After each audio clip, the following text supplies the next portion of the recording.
ਤਲਵਾਰ ਦਾ ਮਨੁੱਖੀ ਰੂਪ ਪਰਸੋਨੀਫਾਈ रूप वो हैगा अष्टभुजा देवी। इस तरह ये अर्थ निकल देते। जिनकी हम बात कर रहे हैं वो तो पुस्तक नहीं है, वो तो ग्रंथ है। ग्रंथ तो विकृत नहीं होगा, हो नहीं सकता। सिक्खी एक जीवन जीने की एक कला है जिसकी अगुवाई में गुरु की विचारधारा उसमें काम कर रही है। देवी की पुजारी, देवी की पूजा पहले करूंगा, देवी का नाम पहले लूंगा। हमारे देश में एक विलुप्त हुई जो सरस्वती नदी है, हमारे कुछ स्कॉलर्स ने कहा कि तो वो इमेजिनरी है। ये स्पष्ट है। एक तो लग हो भी बहुत सनातन बारे पढ़ना हो सिक्खी विच श्री सालू दरबार विच जाओ, वो थां थां सनातनता दा लिखिया।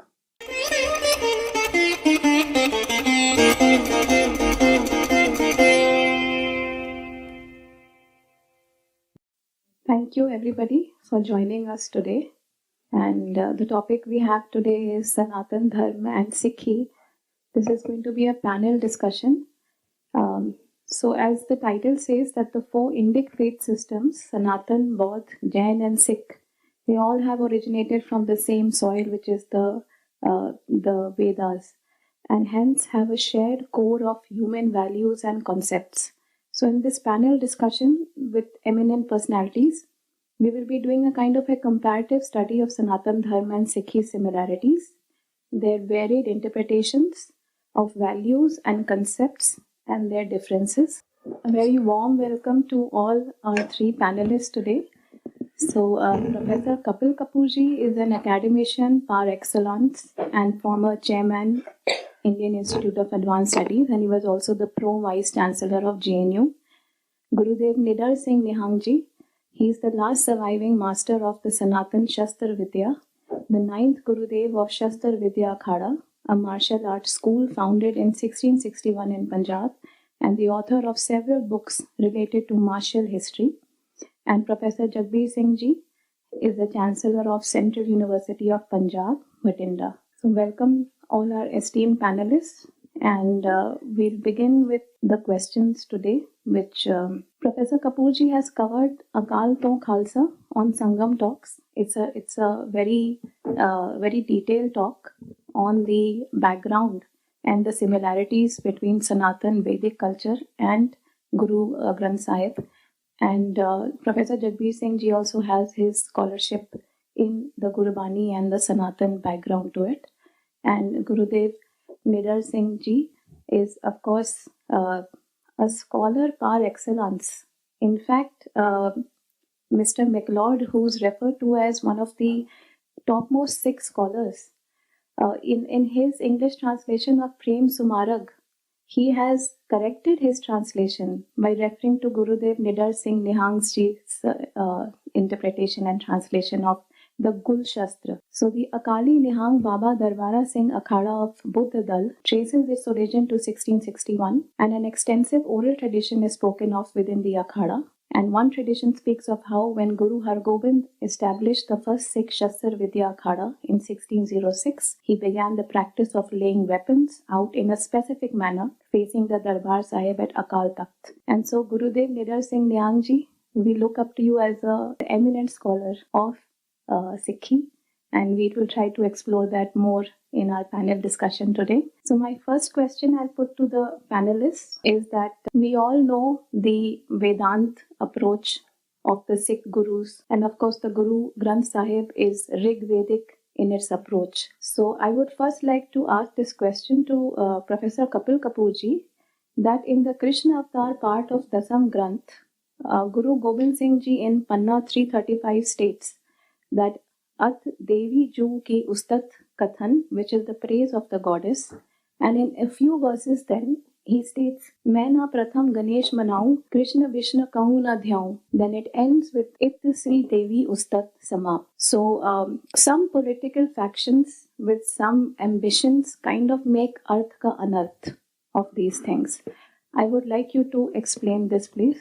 ऐसा है कि किसी भी पुस्तक जब हम उसका अर्थ निर्धारण करते हैं तो पूरा एक विहंगम पूरे ग्रंथ का ज्ञान होता है। जिनकी हम बात कर रहे हैं वो तो पुस्तक नहीं है, वो तो ग्रंथ है। और गुरु जी की जो दशम ग्रंथ है, इतना विस्तृत ग्रंथ है, उसमें से एक लाइन यहाँ से उठा के कुछ कह देना, जिस प्रबंध में वो लाइन आती है, उस प्रबंध की भी वो बाकी लाइनों को ध्यान न देना। तो इस प्रकार की जो प्रक्रिया है ग्रंथ को समझने की, ये विद्वत प्रक्रिया नहीं है, ये ग्रंथ को समझने की कोशिश नहीं है, उस ग्रंथ को विकृत करने की कोशिश है। ग्रंथ तो विकृत नहीं होगा, हो नहीं सकता, परंतु उस ग्रंथ के जो शिष्य हैं, उस ग्रंथ के जिनको जिज्ञासा है उसको जानने की, उनको भटकाने का ये एक साधन बन जाता है। अब जो गुरुजी ने कहा कि पहले तो वो देवी का देवी के वो पुजारी हैं, वो तो उनकी चाहे तलवार का नाम हो, चाहे उनका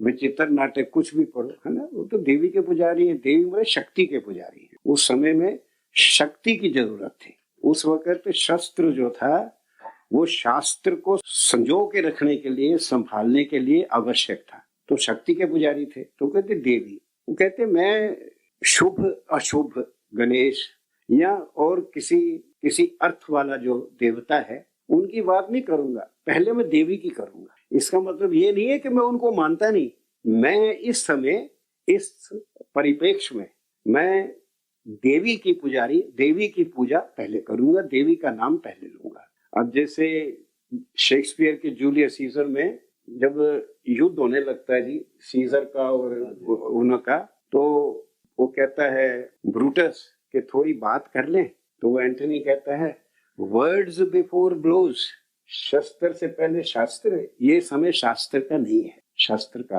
पर गुरुजी तो अद्भुत प्रतिभा के थे, और गुरुजी कवि भी थे, संत भी थे, विद्वान भी थे और संत भी थे। संत, विद्वान, कवि और योद्धा, चार चीजें गुरुजी में, चार चीजें। आपको दुनिया में दूसरा एग्जाम्पल नहीं मिलेगा जिसमें ये चार गुण हैं। तीन मिल जाएंगे, चार नहीं मिलेंगे। तो उन्होंने समय को पहचान के उन्होंने ये लिखा। तो एक लाइन बीच वाली ले ली, जो पहले कहा वो नहीं बताना, जो बाद में कहा वो नहीं बताना, तो ये भटकाने की बात है। मेरे विचार में ये पढ़ने का ढंग, ये अध्ययन का ढंग नहीं है। हमेशा ग्रंथ को खासकर हमारे यहाँ जब भी कोई ग्रंथ का अध्ययन करते हैं तो पहले जगह को साफ करते हैं, पहले दिमाग को भी साफ करते हैं, अपने को शुद्ध करते हैं। शुद्ध करने के बाद ग्रंथ का अध्ययन करते हैं। मानसिक शौच और शारीरिक शौच दोनों के बाद, और स्थान का शौच, उसके बाद बैठ के वो बात करते हैं। तो इसलिए ये अध्ययन नहीं है, इसको हमें ज्यादा सीरियसली नहीं लेना। Thank you so much, Professor Kapoor ji. Now I'll go to Gurudev Nidhar Singh ji. Gurudev, first of all, we are honored to have in this lineage of Akhadas the master sitting with us right now. And Akhada, the website says Sanatan Shastra Vidya. Yes, जो education मैंने मिली है दलां च मिली है। एक सवा से पंजाब विच जितो education लेनी है, यहाँ दरबार सिंहों को पारा, रैतवंत जहाँ सिख हजारा, जहाँ सिंह को दल फिरे, यहाँ रैतवंत सभी सिंह, 5 बार खलोते हरी जी, उत्ते 5 साल रहना दलां में। You have to stay in the Dalles for 5 years, and then you acquired the knowledge. Now this system got broken down. ਇਹ ਸਾਰੀ ਸਿਸਟਮ ਖਤਮ ਹੋ ਗਈ ਅੰਗਰੇਜ਼ ਰਾਜ ਆਉਣ ਨਾਲ। ਤਾਂ ਹੁਣ ਤਾਂ ਤੁਹਾਨੂੰ ਪਤਾ ਨਿਹੰਗ ਸਿੰਘਾਂ ਦਾ ਕੀ ਹਾਲਤ ਹੈ ਕਿਤਾ, ਪਰ ਫਿਰ ਵੀ ਕੁਝ ਬਜ਼ੁਰਗ ਹੈਗੇ ਨੇ, ਸਿਆਣੇ ਹੈਗੇ ਨੇ ਪੰਥ ਵਿੱਚ, ਦਲਾਂ ਵਿੱਚ ਵੀ ਇਹਦੀ ਵਿਦਿਆ ਪੁਰਾਤਨ ਜਾਣਦੇ ਨੇ।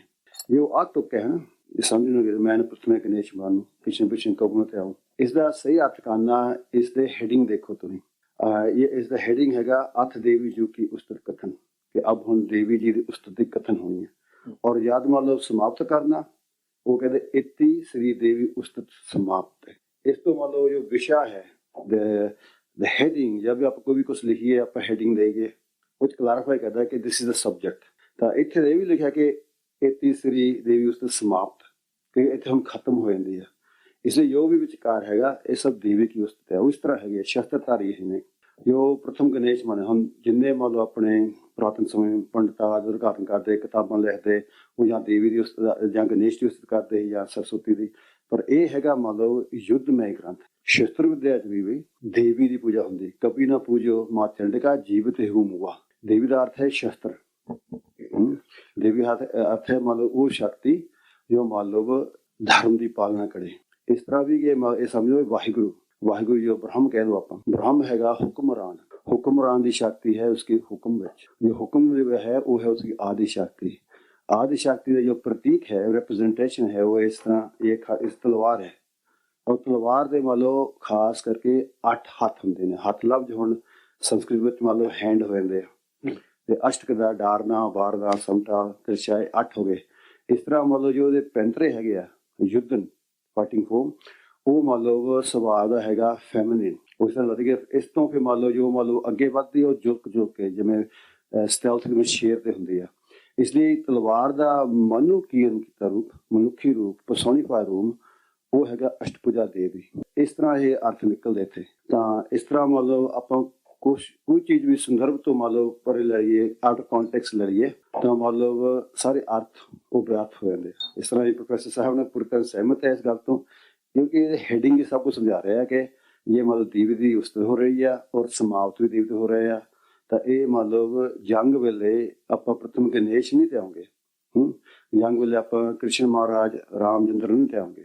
ਰਾਮ ਨੇ ਵੀ ਜੰਗ ਤੋਂ ਪਹਿਲਾਂ ਦੀਵੀ ਨੂੰ ਧਿਆਇਆ ਸੀਗਾ। ਕ੍ਰਿਸ਼ਨ ਮਹਾਰਾਜ ਨੇ ਦੀਵੀ ਨੂੰ ਚਲਾਏ। ਜਿੰਨੇ ਯੋਧੇ ਜਿੰਨੇ ਵੀ ਅਖਾੜੇ ਆਪਣੇ ਇੱਥੇ ਹਿੰਦੁਸਤਾਨ 'ਚ ਹੈਗੇ ਆ ਜੋ ਕਿਸ ਤਰ੍ਹਾਂ ਦੀ ਮਤਲਬ ਕਲਾਰੀ ਦਾ ਖਲਾਰਾ ਹੋਵੇ ਸ਼ਸਤਰ ਦਾ ਅਖਾੜਾ ਹੋਵੇ ਜਿੱਥੇ ਹੋਵੇ ਸਾਰੀ ਦੀਵੀ ਉਸਤਤ ਹੁੰਦੀ ਹੈ। ਇਸ ਲਈ ਉਸ ਕੰਟੈਕਸਟ ਨੂੰ ਲੈਣਾ ਚਾਹੀਦਾ। ਬਾਕੀ ਇਸ ਨੂੰ ਵਿਗਾੜ ਕੇ ਪੇਸ਼ ਕਰਨਾ ਤਾਂ ਕਰੀ ਜਾਓ ਪਰ ਇਹਦੇ ਹੈਡਿੰਗ ਤੇ ਐਂਡਿੰਗ ਸਮਝਾਉਣੀ ਸਾਨੂੰ ਕੀ ਚੀਜ਼ है। थैंक यू सो मच गुरुदेव जी। बड़ा अच्छा इन्होंने समझाया है पढ़ने का ढंग अध्ययन का ढंग के हेडिंग और कंक्लूजन उसके बीच वो दोनों बताते हैं कि इसके बीच में क्या है। उनमें से अगर एक लाइन उखाड़ के सिर्फ आप करोगे तो आप समझोगे। Professor Jagbir Singh ji, I wanted to ask you कि जिस तरह से आपने अपने कई लेक्चर्स में बोला है कि गुरु नानक जी कहते थे कि मैं कोई गाना नहीं गा रहा हूँ ये नहीं कर रहा हूँ मैं ब्रह्म का जो है ध्यान कर रहा हूँ। तो ये जो ब्रह्म है this is a concept similar even in the वेदांतिक culture and also in the Guru Granth Sahib. सबसे पहले तो मैं आपको ये कांग्रेचुलेट करता हूँ कि आपने बहुत ही महत्वपूर्ण विषय चुना है आज की डिस्कशन के लिए कि सनातन धर्म और सिक्खी की परिभाषा गुरु नानक देव जी ने एक सूत्र में की है। वो कहते हैं सिक्खी शिक्षा गुरु विचार। सिक्खी तो एक शिक्षा है जो गुरु के विचारों के अनुसार है। तो इसका मतलब है कि सिक्खी एक जीवन जीने की एक कला है जिसकी अगुवाई में गुरु की विचारधारा उसमें काम कर रही है। दूसरी बात जो गुरु साहब से पहले सिक्खी से पहले हमारे देश की जो सबसे प्राचीन सभ्यता है मैं तो समझता हूँ कि हमें जो अपनी बात है वो हमारे देश की जो सप्त सिंधु की सभ्यता या जिसको सिंधु सरस्वती सभ्यता आज कहा जाने लगा है क्योंकि 1921 में जो हड़प्पा मोहनजोदड़ो की खुदाई के बाद एक प्राचीन सभ्यता रोशनी में आई तो बाद में जब उसको देखा कि सिर्फ सिंधु घाटी की सभ्यता ही नहीं हमारे देश में एक विलुप्त हुई जो सरस्वती नदी है। हमारे कुछ स्कॉलर्स ने कहा कि तो वो इमेजिनरी है लेकिन सैटेलाइट इमेजिनरी से हमें वो सिद्ध हुआ है कि जो सरस्वती नदी के किनारे तकरीबन 2500 साल आर्कियोलॉजिकल साइट्स हैं। तो मैं ये कहना चाहता हूँ कि हमारे देश की जो सबसे प्राचीन सभ्यता है दुनिया की सबसे प्राचीन है उसका जो आर्कियोलॉजिकल डेटिंग मेथड से और हमारी जो एस्ट्रोनॉमिकल डेटिंग मेथड हमारे पास ऋषियों का एक गणना का एक उसकी विधान है वो है एस्ट्रोनॉमिकल सिस्टम से। तो हमारी जो सभ्यता है 10,000 साल से पुरानी है दुनिया। तो मैं ये समझता हूँ कि इस सभ्यता से 4 धार्मिक परंपराएं विकसित हुई जहां से हमें बात समझ आने शुरू होगी। एक तो सबसे प्राचीन धार्मिक परंपरा है सनातन धर्म। उसका कोई प्रवर्तक नहीं है वो इस देश की मिट्टी से उगी हुई लोक धर्म की परंपरा है और उसकी विशेषता ये है कि वो प्लूरलिस्टिक है बहुलतावादी है। उसमें किसी एक ग्रंथ एक व्यक्ति एक विचार की प्रधानता नहीं है। वो तो इंक्लूसिविस्ट है। 2 शब्द हैं एक तो प्लूरलिस्टिक है दूसरी इंक्लूसिविस्ट है। वो ऐसी सभ्यता है जो विरोधी को भी अपने में समाहित कर सकती है। तो ये बिल्कुल निराली सभ्यता है और इसमें से जो सनातन धर्म है पहले तो धर्म मजहब नहीं है रिलीजन नहीं है। धर्म की जो परिभाषा ऋग्वेद जो हमारे इस सभ्यता का सबसे प्राचीन ज्ञान ग्रंथ है उसमें 2 अवधारणाएं हैं। एक तो है सत्यम दूसरा है ऋतम। इसने हमारी देखने की दृष्टि का निर्माण किया। हमारे देश की जो वर्ल्ड व्यू है, इस जहां दो विचारों से मिलती है, तो उसका मतलब है कि हम दुनिया को, जैसे आपने बात कही, ब्रह्म की बात कही, ब्रह्म का संबंध जो है वो हमारी इस सभ्यता के प्राइम सिंबल के साथ है। हर सभ्यता का एक प्राइम सिंबल होता है जिसके अनुसार, जिसकी सहायता से वो दुनिया को देखता है। हमारी तो दर्शन शास्त्र की परिभाषा भी यही है, दृश्यते ही अनेन इति दर्शनम, कि दर्शन वो दृष्टि है जिससे हम दुनिया के सत्य और असत्य का निर्णय करते हैं। तो हमारा जो देखने का, समझने का, दुनिया को समझाने का ढंग है सनातन का, वो तो है कि हम कॉस्मिक ऑर्डर से बात शुरू करते हैं, परम सत्य से बात हम आरंभ करते हैं। अगर इसकी बात हमें समझ आए कि अब्राहमिक सिविलाइजेशन के तुलनात्मक दृष्टिकोण से, अब्राहमिक सिंबल वो है गॉड, अल्लाह, यावे। ये एक दूसरी सभ्यता है, पैरेलल है। हमें उसमें उसका हमें कोई विरोध नहीं करना है, हमें देखना कि हम कहाँ डिफर करते हैं। तो हमारा देखने का ढंग है कि हम रियलिटी से शुरू करते हैं, रियलिटी को रियलाइज करना। मतलब ब्रह्म क्या है? ब्रीहति इति ब्रह्म, जो बढ़ के फैल गया वो ब्रह्म है। ये तो रियलिटी है, और इस रियलिटी को कैसे सिद्ध करना है, ये हमारे जीवन का मुक्ति मार्ग है। जैसा कि अब्राहमिक में ऐसा नहीं है, उसमें है एक ट्रांसेंडेंट गॉड है, एक ऐसी हस्ती जिसको वो कहते हैं कि 14 तबके बाहर है। वो तो अनुमान का विषय है, कल्पना का विषय कह सकते हैं, हम तो कह सकते हैं, क्योंकि जिसको किसी ने देखा नहीं, जिसको वो प्रूव करने की बात करते हैं। क्रिश्चियन थियोलॉजी में एक बाकायदा ब्रांच है कि प्रूफ्स ऑफ गॉड एग्जिस्टेंस, कि साबित तो करो कि गॉड है। हमें ब्रह्म को साबित करने की जरूरत नहीं, क्योंकि हमारा तो सर्वम खलु इदम ब्रह्म, हमारा ब्रह्म तो सर्वव्यापक है, उनका सर्व अतीत है, ट्रांसेंडेंट है।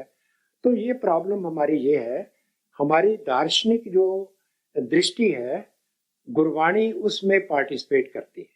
जो गुरु नानक देव जी ने अपनी वाणी को जो परिभाषित किया, तो उन्होंने कहा, गावो गीत न बिरहड़ा, गावो गीत न बिरहड़ा, नानक ब्रह्म विचारो। कि जो मैं गा रहा हूं ये कोई गीत नहीं है, ये कोई बिरहड़ा भी नहीं है, बिरहड़ा लोकगीत है, ये तो ब्रह्म विचार है। अब मतलब है कि जो गुरवाणी है उसकी विशेषता क्या, कि वो पोएटिक माध्यम में ब्रह्म विचार है। ब्रह्म विचार मीन्स दार्शनिक चिंतन। तो इसी तरह भक्त कबीर जी ने भी कहा है, भक्त कबीर जी कहते हैं कि लोग जाने ये वो गीत है, ये तो ब्रह्म विचार। तो मतलब दो वाणीकार, श्री गुरु ग्रंथ साहिब केवल सिखों की, गुरुओं की वाणी नहीं का संग्रह नहीं है, इसमें 15 भक्त हैं, 11 भट्ट हैं। तो ये तो मध्यकाल की ज्ञान ग्रंथ है।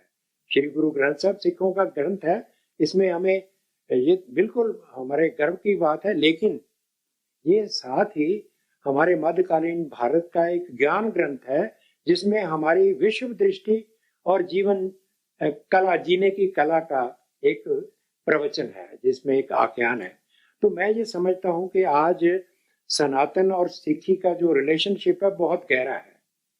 वो गहरा दो तरह का है, एक तो सामाजिक और सांस्कृतिक है, कि सिख कहाँ से आए हैं, गुरु कौन थे, सिख कहाँ से आए हैं। मुझे कहने की जरूरत ही नहीं कि हिंदू समाज ने अपने बड़े बेटे को गुरुओं के लड़ लगाया। गुरु क्यों लगाया? धर्म की रक्षा के लिए। मैं तो हरिद्वार में जाके देखा हूँ, 4 पीढ़ी पहले मेरे जो पुरखे थे वो हिंदू नाम से जाने जाते हैं। वो कहते हैं तो आपके तो खुशीराम धीमान थे। वो पंडित जी ने कहा कि सरदार जी आप तो ब्राह्मण हो और आपका गोद भारद्वाज है। मैंने कहा भी ठीक है, मैं ब्राह्मण भी हूँ, सिख भी हूँ, मैं कह सकता हूँ कि मैं सनातनी सिख हूँ, जो कि असलियत है। सनातनी भी हूँ और सिख भी हूँ। तो मतलब कहने का ये है कि हमें जो सामाजिक जो हमारा रिश्ता है उसको कहते हैं कि नाखून और मांस का रिश्ता है, इसको तोड़ा नहीं जा सकता, तोड़ेंगे तो कष्ट होगा। नाखून और मांस का रिश्ता क्या है, इसको अगर उखाड़ोगे तो बहुत दुख होगा। तो मैं समझता हूं कि आज हम भूल गए हैं कि हिंदू समाज ने सिख जो जगत है, जितने भी सिख हैं, अगर वो सारे जाके अपने 4 पीढ़ियों से पहले जाके देखेंगे, वो सनातन से जुड़े हुए हैं।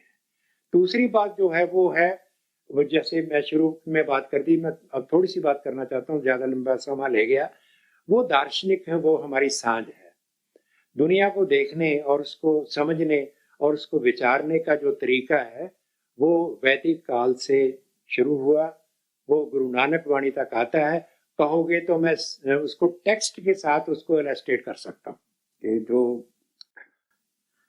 धर्म रक्षा आपने यूज किया, धर्म की रक्षा शस्त्र और शास्त्र से, दोनों से होती है। और गुरु नानक देव जी तो ज्ञान मार्गी थे, गुरु तेग बहादुर जी भक्ति मार्गी थे, और गुरु गोविंद सिंह जी ज्ञान युक्त कर्म मार्गी थे।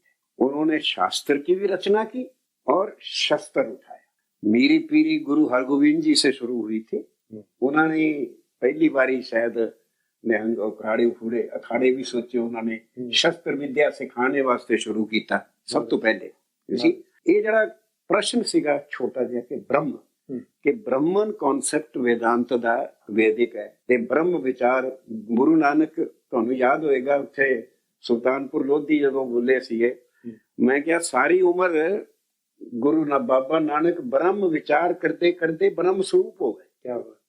सारी उम्र वो ब्रह्म विचार करते करते ते मैं ध्यान तो ना मूल मंत्र वाल जाना, क्योंकि जेड़ा बंदा जपजी साहब दा मूल मंत्र पढ़ के समझ जाए ਉਹਨੂੰ ਫਿਰ ਉਪनिषद पढ़ने की जरूरत नहीं।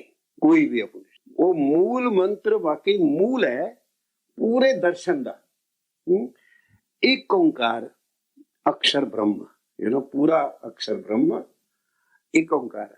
वो तुसी हुन प्रश्न उपनिषद पढ़ने की जरूरत नहीं, अद्वितीय दूसरा कोई नहीं, है ना। एक ओंकार कर्ता पुरुष, ये दो अर्थ हो सकते। ये वो एनर्जी है पुरुष सांख्य का, जेड़ा के डूअर है, एजेंट है, करता है, वही सब कुछ बनाने वाला है, यही सब कुछ करने वाला यही है।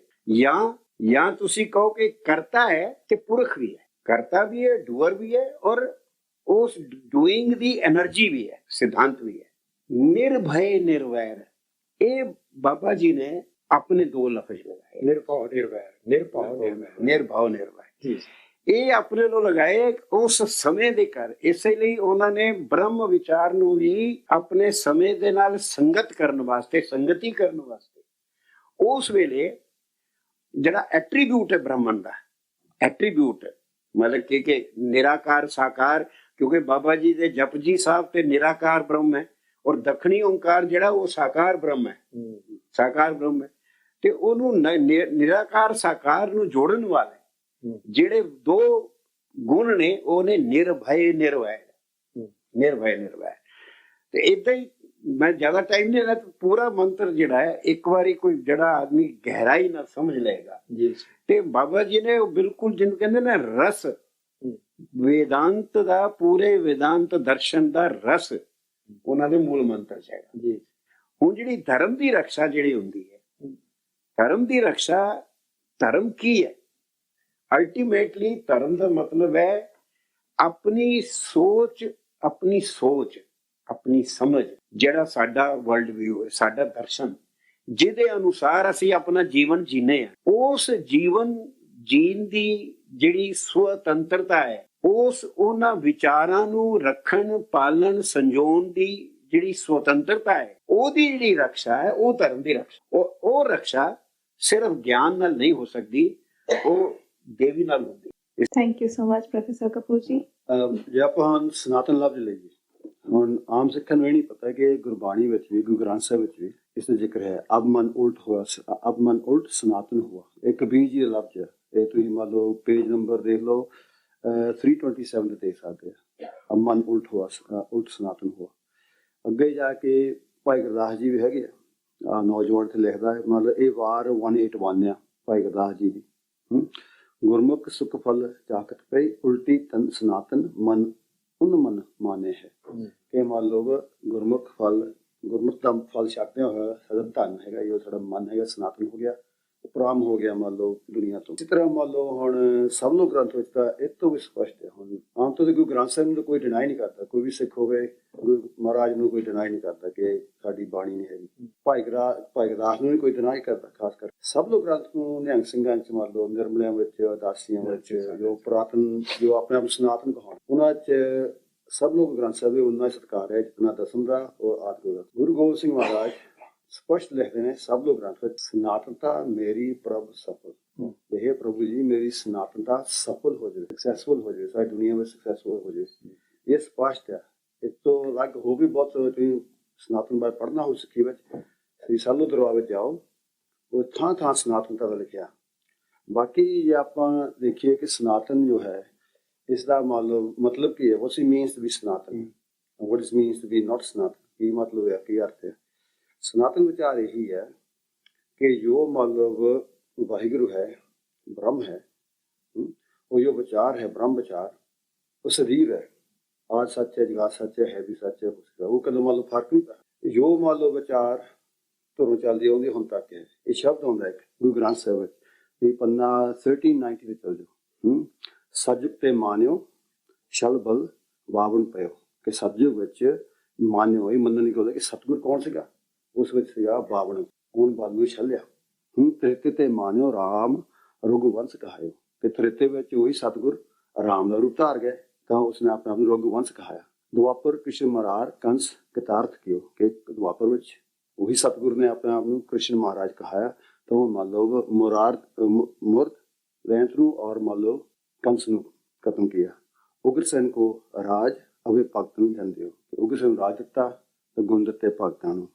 ਤਾਂ ਅਗਲੀ ਤੁਕ ਬੜੀ ਖਾਸ ਹੈ, ਕਲਯੁਗ ਪ੍ਰਮਾਣ। ਕਿ ਹੁਣ ਐਗਜ਼ੈਕਟ ਪ੍ਰਮਾਣ ਕਿ ਉਸੇ ਤਰ੍ਹਾਂ ਕਲਯੁਗ ਵਿੱਚ ਨਾਨਕ ਗੁਰੂ ਅੰਗਦ ਅਮਰ ਕਹਾਇਓ। ਸ੍ਰੀ ਗੁਰੂ ਰਾਜ ਅਬਚਲ। ਕਿ ਜਿਹੜਾ ਗੁਰੂ ਦਾ ਰਾਜ ਹੈ, ਸ੍ਰੀ ਗੁਰੂ ਰਾਜ ਦਾ ਕਿੱਦਾਂ, ਉਹ ਕਿਤੇ ਜਾਣ ਵਾਲਾ ਨਹੀਂ ਹੈਗਾ, ਉਹ ਅਟਲ ਹੈ। ਤਾਂ ਆਦਿ ਪੁਰਖ ਇਹ ਵਾਹਿਗੁਰੂ ਨੇ ਫਰਮਾਇਆ। ਰਾਮ ਹੋਏ, ਕ੍ਰਿਸ਼ਨ ਹੋਏ, ਗੁਰੂ ਨਾਨਕ ਹੈ, ਗੁਰੂ ਗੋਬਿੰਦ, ਜਿੱਥੇ ਇਹ ਸਾਰਾ ਬ੍ਰਹਮ ਵਿਚਾਰ ਹੈ। ਇਸ ਤਰ੍ਹਾਂ ਆਪਾਂ ਗੁਰੂ ਮੰਤਰ ਦਾ ਵੀ ਲਈਏ, ਗੁਰੂ ਮੰਤਰ ਤੇ ਵੀ ਅਰਥ ਕੀਤੇ ਜਾਂਦੇ ਆ। ਭਾਈ ਗੁਰਦਾਸ ਜੀ ਕਰਦੇ ਨੇ। ਫਿਰ ਭਾਈ ਗੁਰਦਾਸ ਜੀ ਨੂੰ ਆਖਿਆ ਗਿਆ ਕਿ ਮੰਨ ਲਓ ਗੁਰੂ ਗ੍ਰੰਥ ਸਾਹਿਬ ਦੀ ਕੁੰਜੀ ਹੈ, ਇਹਦਾ ਆਮ ਮੰਨਿਆ ਜਾਂਦਾ ਸਾਰੇ ਪਾਸੇ। ਇਹ ਹੈਗੀ ਆ ਵਾਰ 49, ਉਸ ਵਿੱਚ ਲੱਗਿਆ ਵਾਹਿਗੁਰੂ ਮੰਤਰ। ਵਾਹਿਗੁਰੂ ਮੰਤਰ ਦੇ ਅਰਥ ਕੀਤੇ ਗਏ ਨੇ। ਜੇ ਹੁਣ ਆਪਾਂ ਚਰਚਾ ਕਰੀਏ, ਗੱਲ ਕਰੀਏ, ਜਿਹੜੇ ਕੱਟੜ ਲੋਕ ਹੁੰਦੇ ਨਾ ਉਹ ਫਿਰ ਬੋਲਣ ਲੱਗ ਪੈਂਦੇ। ਕਿਤਾ ਆਪਾਂ ਏਦਾਂ ਨਹੀਂ ਕਰਨੀ। ਕਿਤਾ ਤੁਸੀਂ ਮੰਨ ਲਓ ਬਾਣੀ ਦੇ ਤੁਹਾਨੂੰ ਬਾਣੀ ਪ੍ਰਮਾਣ ਦੇ ਜਾਣੇ ਆ, ਇਹ ਤੋਂ ਆਪੇ ਸਮਝੋਗੇ। ਜੇ ਫਿਰ ਵੀ ਤੁਹਾਨੂੰ ਸਮਝ ਆਏਗਾ ਫਿਰ ਅਸੀਂ ਤੁਹਾਨੂੰ ਵਾਧੂ ਕੋ ਕਹਿ ਨਹੀਂ ਸਕਦੇ। ਇਸ ਤਰ੍ਹਾਂ ਸਤਿਯੁਗ ਸਤਿਗੁਰ ਤੇ ਸਤਿਯੁਗ ਸਤਿਯੁਗ ਵਿੱਚ ਸਤਿਗੁਰ ਵਾਸੁਦੇਵ ਵਾਵਾ ਵਿਸ਼ਨ ਨਾਮ ਚ ਪਾਇਆ। ਕਿ ਵਾਸੁਦੇਵ ਨੇ ਜੋ ਹਰ ਥਾਂ ਵਸਦਾ, ਹੁਣ ਵਿਸ਼ਨੂੰ ਨਾਮ ਚ ਪਾਇਆ। ਦੁਆਪਰ ਸਤਿਗੁਰ ਹਰਿ ਹਰਿ ਕ੍ਰਿਸ਼ਨ ਹਾਹਾ ਹਰ ਹਰ ਨਾਮ ਚ ਪਾਏ। ਕਿ ਹੁਣ ਮੰਨ ਲਓ ਹਰਿ ਕ੍ਰਿਸ਼ਨ ਨੇ ਹਰ ਨਾਮ ਚ ਪਾਇਆ। ਤ੍ਰੇਤੇ ਸਤਿਗੁਰ ਰਾਮ ਜੀ ਰਾਰਾ ਰਾਮ ਜਪੇ ਸੁਖ ਪਾਵੇ। ਫਿਰ ਤ੍ਰੇਤੇ ਵਿੱਚ ਰਾਮਚੰਦਰ ਹੋਏ ਗੁਰੂ ਸਤਿਗੁਰ, ਤੇ ਉਹਨਾਂ ਨੇ ਮੰਨ ਲਓ ਰਾਮ ਦਾ ਫਿਰ ਜਪ ਹੋਇਆ, ਉਹਨਾਂ ਸੁਖ ਪਾਇਆ ਆਪਾਂ। ਕਲਯੁਗ, ਹੁਣ ਕਲਯੁਗ ਦਾ ਸਮਾਂ ਆ ਗਿਆ। ਕਲਯੁਗ ਨਾਨਕ ਗੁਰੂ ਗੋਬਿੰਦ, ਕਿਉਂਕਿ ਜਿਸ ਵੇਲੇ ਲਿਖਿਆ ਗਿਆ ਸੀ ਭਾਈ ਗੁਰਦਾਸ ਜਦੋਂ ਗੁਰੂ ਹਰਗੋਬਿੰਦ ਜੀ ਮਹਾਰਾਜ ਜੀ ਗੁਰੂ ਸਨ ਛੇਵੇਂ। ਗੱਗਾ ਗੋਬਿੰਦ ਨਾਮ ਲਾਵੇ।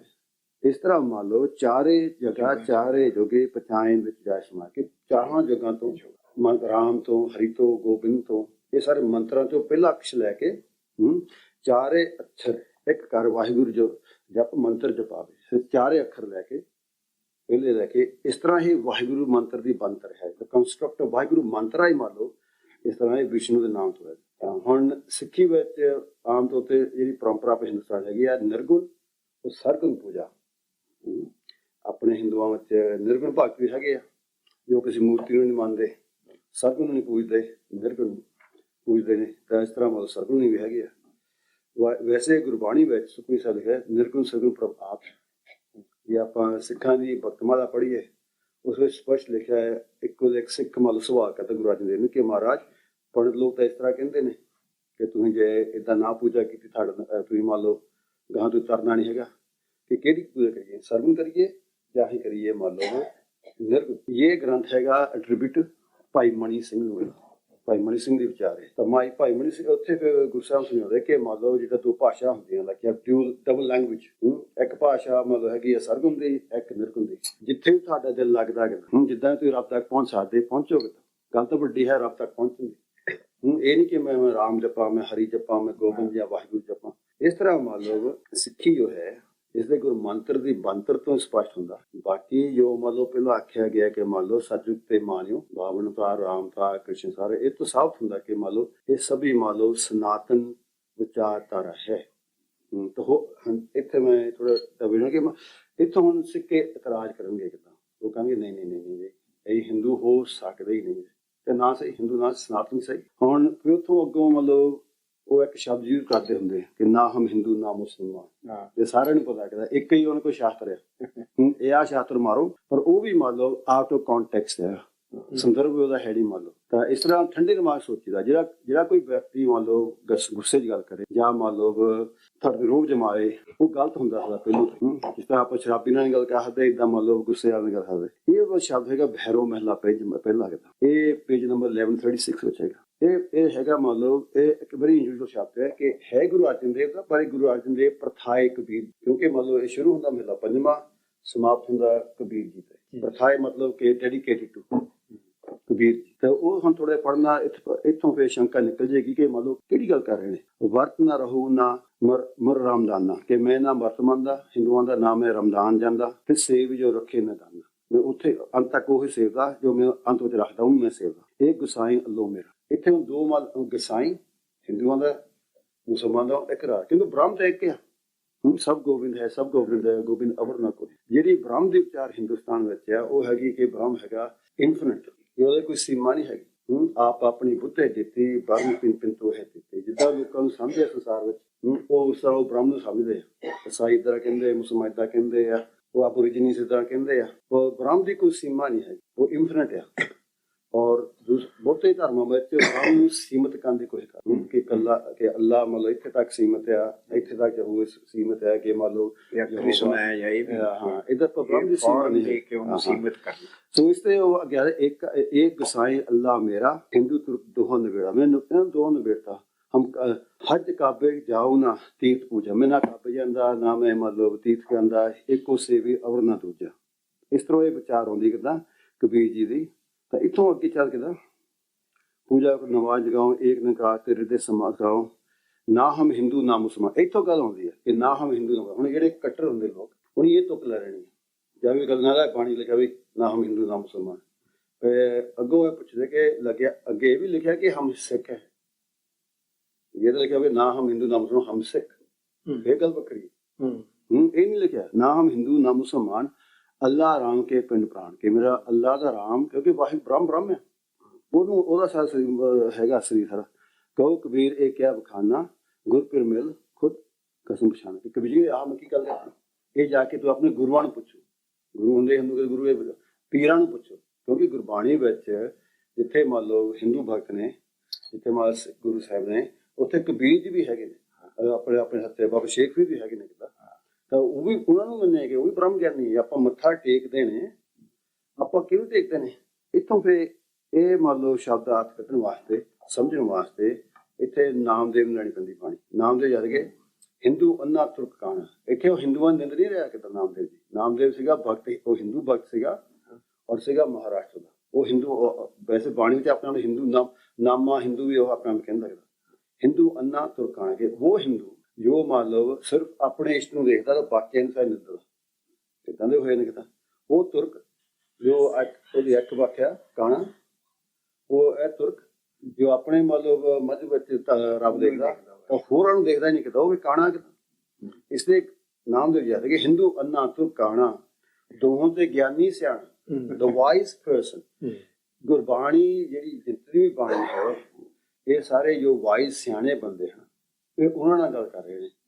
ਹੁਣ ਆਪਾਂ ਸਮਾਜ ਦੇਖੀਏ ਸਮਾਜ ਨੂੰ ਆਪਾਂ ਨਿਹੰਗ ਸਿੰਘ ਜਾਂ ਦੇ ਦਿੰਦੇ ਨੇ ਪੁਰਾਤਨ ਅਸੀਂ ਸਮਾਜ ਨੂੰ ਇਹ ਆਖੀਦਾ ਕਿ ਇਹ ਅਪਰਾਧੀ ਅੰਸ਼ ਹੈ ਲਾਈਕ ਕ੍ਰਿਮੀਨਲ ਉਹਨੂੰ ਇੱਕ ਪਾਸੇ ਕਰ ਦਿਓ ਉਹਨੂੰ ਮੰਨ ਲਓ ਜੋ ਕਹਿੰਦੇ ਕਾਨੂੰਨ ਨੂੰ ਤੇ ਲਾਗੂ ਲਾ ਦਿਓ ਉਹਨੂੰ ਪਾਸੇ ਕਰ ਦਿਓ। ਉਹ ਫਿਰ ਜੇ ਬਾਕੀ ਰਹਿ ਗਏ ਸਿਟੀਜ਼ਨ ਕਾਨੂੰਨ ਪੈਦਾ ਕਰ ਉਹ ਜਿਹੜੇ ਸਿਆਣੇ ਮੂਰਖ ਲੋਕ ਨੇ ਨਾਨਕ ਮੂਰਖ ਸੇ ਨਾਲ ਦੂਜੇ ਉਹ ਮੂਰਖਾਂ ਤੋਂ ਉਹਨਾਂ ਨੂੰ ਇੰਗੇਜ ਹੀ ਨਹੀਂ ਹੋਣਾ। ਇੰਟਰਨੈਟ ਰੋਲ ਹੁੰਦੇ ਬਾਕੀ ਹੁੰਦੇ ਆ ਹੁਣ ਬੈਠੇ ਉਹਦੇ ਇੱਥੇ ਇੰਟਰ ਦੇ ਕਈ ਬੈਠੇ ਮੂਰਖਾਂ ਨਾਲ ਦੂਜਣਾ ਨਹੀਂ ਉਹਨਾਂ ਨਾਲ ਮਤਲਬ ਕੋਈ ਵਾਹ ਨਹੀਂ ਲੈਣਾ। ਬਾਕੀ ਆ ਗਏ ਅੰਨੇ ਕਾਣੇ ਜੋ ਉਹਨਾਂ ਨੇ ਇੰਨਾ ਕੱਟਰਪੁਣਾ ਕੀਤਾ ਉਹ ਕੁੱਤੇ ਨੂੰ ਵੱਢਣ ਪੈਂਦੇ ਆ ਨਿਕਲਦਾ ਕੱਟਰ ਹੁੰਦਾ ਇਹ ਕੁੱਤਾ ਨੂੰ ਵੱਢਣ ਪਵੇ ਉਹਨਾਂ ਨੂੰ ਕੋਈ ਵਿਚਾਰ ਨਹੀਂ ਆਉਂਦੀ, ਨਾ ਕੋਈ ਮੰਨ ਲਓ ਇਸ ਤਰ੍ਹਾਂ ਉਹਨਾਂ ਨੂੰ ਵੀ ਮੰਨ ਲਓ ਕਿ ਉਹ ਹੱਥ ਜੋੜ ਕੇ ਬਾਬਾ ਜੀ ਤੁਸੀਂ ਆਪਣੀ ਥਾਂ ਜਗ੍ਹਾ ਠੀਕ ਹੈ, ਅਸੀਂ ਆਪਣੀ ਜਗ੍ਹਾ ਠੀਕ ਹੈ, ਦੂਰ ਹੋ। ਵੀ ਆਪਾਂ ਕਿਹਨਾਂ ਨਾਲ ਸਾਂਝ ਪਾਉਣੀ ਹੈ? ਆਪਾਂ ਪਾਉਣੀ ਹੈ ਜਿਹੜੇ ਨੇਕ ਬੰਦੇ ਸੰਸਾਰ 'ਚ ਹੋਣ, ਜਿਹੜੇ ਬੰਦੇ ਸੂਝਵਾਨ ਹੋਣ, ਸਮਝਦਾਰ ਹੋਣ, ਵਿਚਾਰ ਵਾਲੇ ਹੋਣ। ਇਹ ਗੁਰਮਤਿ ਵਿਚਾਰ ਆ, ਗੁਰੂ ਦੀ ਮੱਤ ਆ। ਮੱਤ ਵਿਚਾਰ ਨਾ ਹੁੰਦੀ ਹੈ, ਉਹ ਵਿਚਾਰ ਉਹਨੇ ਕਹਦੇ ਉਹ ਵਿਚਾਰਵਾਨ ਹੋਵੇ। ਜੇ ਕੋਈ ਨਹੀਂ ਵਿਚਾਰ ਹੈਗੀ ਉਹਨਾਂ ਆਪਾਂ ਵਿਚਾਰ ਨਹੀਂ ਕਹਦੇ। ਆਪਾਂ ਸ਼ਾਇਦ ਹੱਥ ਜੋੜ ਸਕਦੇ ਕਿ ਬਾਬਾ ਜੀ ਜਾਓ ਤੁਸੀਂ ਹੁਣ। ਇਸ ਲਈ ਨਾਮ ਦੇ ਜਿਆਦਾ ਹਿੰਦੂ ਅੰਨਾ ਤੁਰਕਾਣਾ ਦੋਹਾਂ ਤੇ ਗਿਆਨੀ ਸਿਆਣਾ, ਹਿੰਦੂ ਪੂਜੇ ਦੇਹਰਾ ਮੁਸਲਮਾਨ ਮਸੀਤ, ਨਾਮੇ ਸੋਈ ਸੇਵਿਆ ਜੈ ਦੇਹਰਾ ਨਾਮ ਸੀਤ। ਇਹ ਕੀ ਨਰਾਦਰ ਨਹੀਂ ਆਉਂਦਾ ਕਰ ਰਿਹਾ, ਐਕਸੈਪਟ ਨਾਮਦੇਵ ਸੀਗਾ ਨਿਰਗੁਣੀ ਭਗਤ, ਉਹ ਆਪਣੇ ਹਿਰਦੇ 'ਚ ਬੈਠ ਕੇ ਉਸ ਵਾਹਿਗੁਰੂ ਨੂੰ, ਚਾਹੇ ਉਹਨੂੰ ਰਾਮ ਕਰਕੇ ਯਾਦ ਕਰ ਲਓ ਜਾਂ ਅੱਲਾ ਕਰਕੇ, ਉਸ ਉੱਤੇ ਮੰਨ ਲਓ ਧਿਆਨ ਰੱਖਦਾ। ਇਸ ਲਈ ਬਾਣੀ ਹੈਗੀ ਗੁਰਮਤ, ਇਹ ਹੈਗੀ ਵਿਚਾਰ। ਤਾਂ ਇਹਨੂੰ ਉਹੀ ਵਿਚਾਰ ਸਕਦਾ ਜੋ ਸੂਝਵਾਨ ਹੋਵੇ, ਜਿਹੜਾ ਔਰ ਸੂਝਵਾਨ ਜੋ ਹੋਵੇ ਉਹਦਾ ਮੁੱਖ ਲੱਛਣ ਹੁੰਦਾ ਕਿ ਮੰਨ ਲਓ ਟੋਲਰੈਂਸ। ਜਿਹੜੇ ਮਤਲਬ ਜੋ ਗੱਲ ਕਰਦੇ ਨਫ਼ਰਤ ਵਿੱਚ, ਨਫ਼ਰਤ ਜੰਮਦੀ ਹੈਗੀ ਆ ਭੈ ਤੋਂ, ਡਰ ਤੋਂ। ਜੇ ਤੁਸੀਂ ਡਰੋਗੇ ਤਾਂ ਨਫ਼ਰਤ ਵੀ ਆਊਗੀ। ਔਰ ਕਿਸੇ ਵੀ ਆਪਣੇ ਅਧਿਆਤਮਿਕ ਗਿਆਨ ਗ੍ਰੰਥਾਂ ਵਿੱਚ ਜਾਂ ਨਾ ਵੇਦਾਂ ਵਿੱਚ, ਨਾ ਰਮਾਇਣ ਵਿੱਚ, ਸ਼ਾਸਤਰਾਂ ਕਿਤੇ ਵੀ ਨਫ਼ਰਤ ਕਰਨ ਨੂੰ ਕਿਤੇ ਪਾਸ ਨਹੀਂ ਕਿਹਾ ਗਿਆ। ਸਾਰਾ ਜੋ ਸੰਦੇਸ਼ ਹੈ ਪਿਆਰ ਦਾ, ਪ੍ਰੇਮ ਦਾ, ਸਾਂਝੀਵਾਲਤਾ ਦਾ ਹੈਗਾ। ਨਾਨਕ ਨਾਮ ਚੜ੍ਹਦੀ ਕਲਾ, ਤੇਰੇ ਬਾਣੇ ਸਰਬੱਤ ਦਾ ਭਲਾ, ਇਹ ਚੀਜ਼ ਹੈਗੀ। थैंक यू सो मच गुरुदेव जी, आपने तो सब कुछ बोल दिया। I don't know what to ask now. मैं इनकी बात का सारांश निकालता हूँ कि गुरबाणी जिहड़ी है, गुरबाणी पूरी भारत दी ज्ञान परंपरा हजारां सालां दी जिहड़ी विजडम है ਉਹਨੂੰ ਉਹਨਾਂ ਨੇ ਸੰਜੋ ਕੇ 16ਵੀਂ 17ਵੀਂ ਸ਼ਤਾਬਦੀ 'ਚ ਲੋਕ ਭਾਸ਼ਾ ਕੋ ਸੰਸਕ੍ਰਿਤ ਸੀਗਾ ਸਾਰਾ ਕੁਝ ਇਦਾਂ ਲੋਕ ਭਾਸ਼ਾ 'ਚ ਲੋਕਾਂ ਤੱਕ ਪਹੁੰਚਾਇਆ ਉਹ ਗਿਆਨ, ਪੂਰਾ ਗਿਆਨ।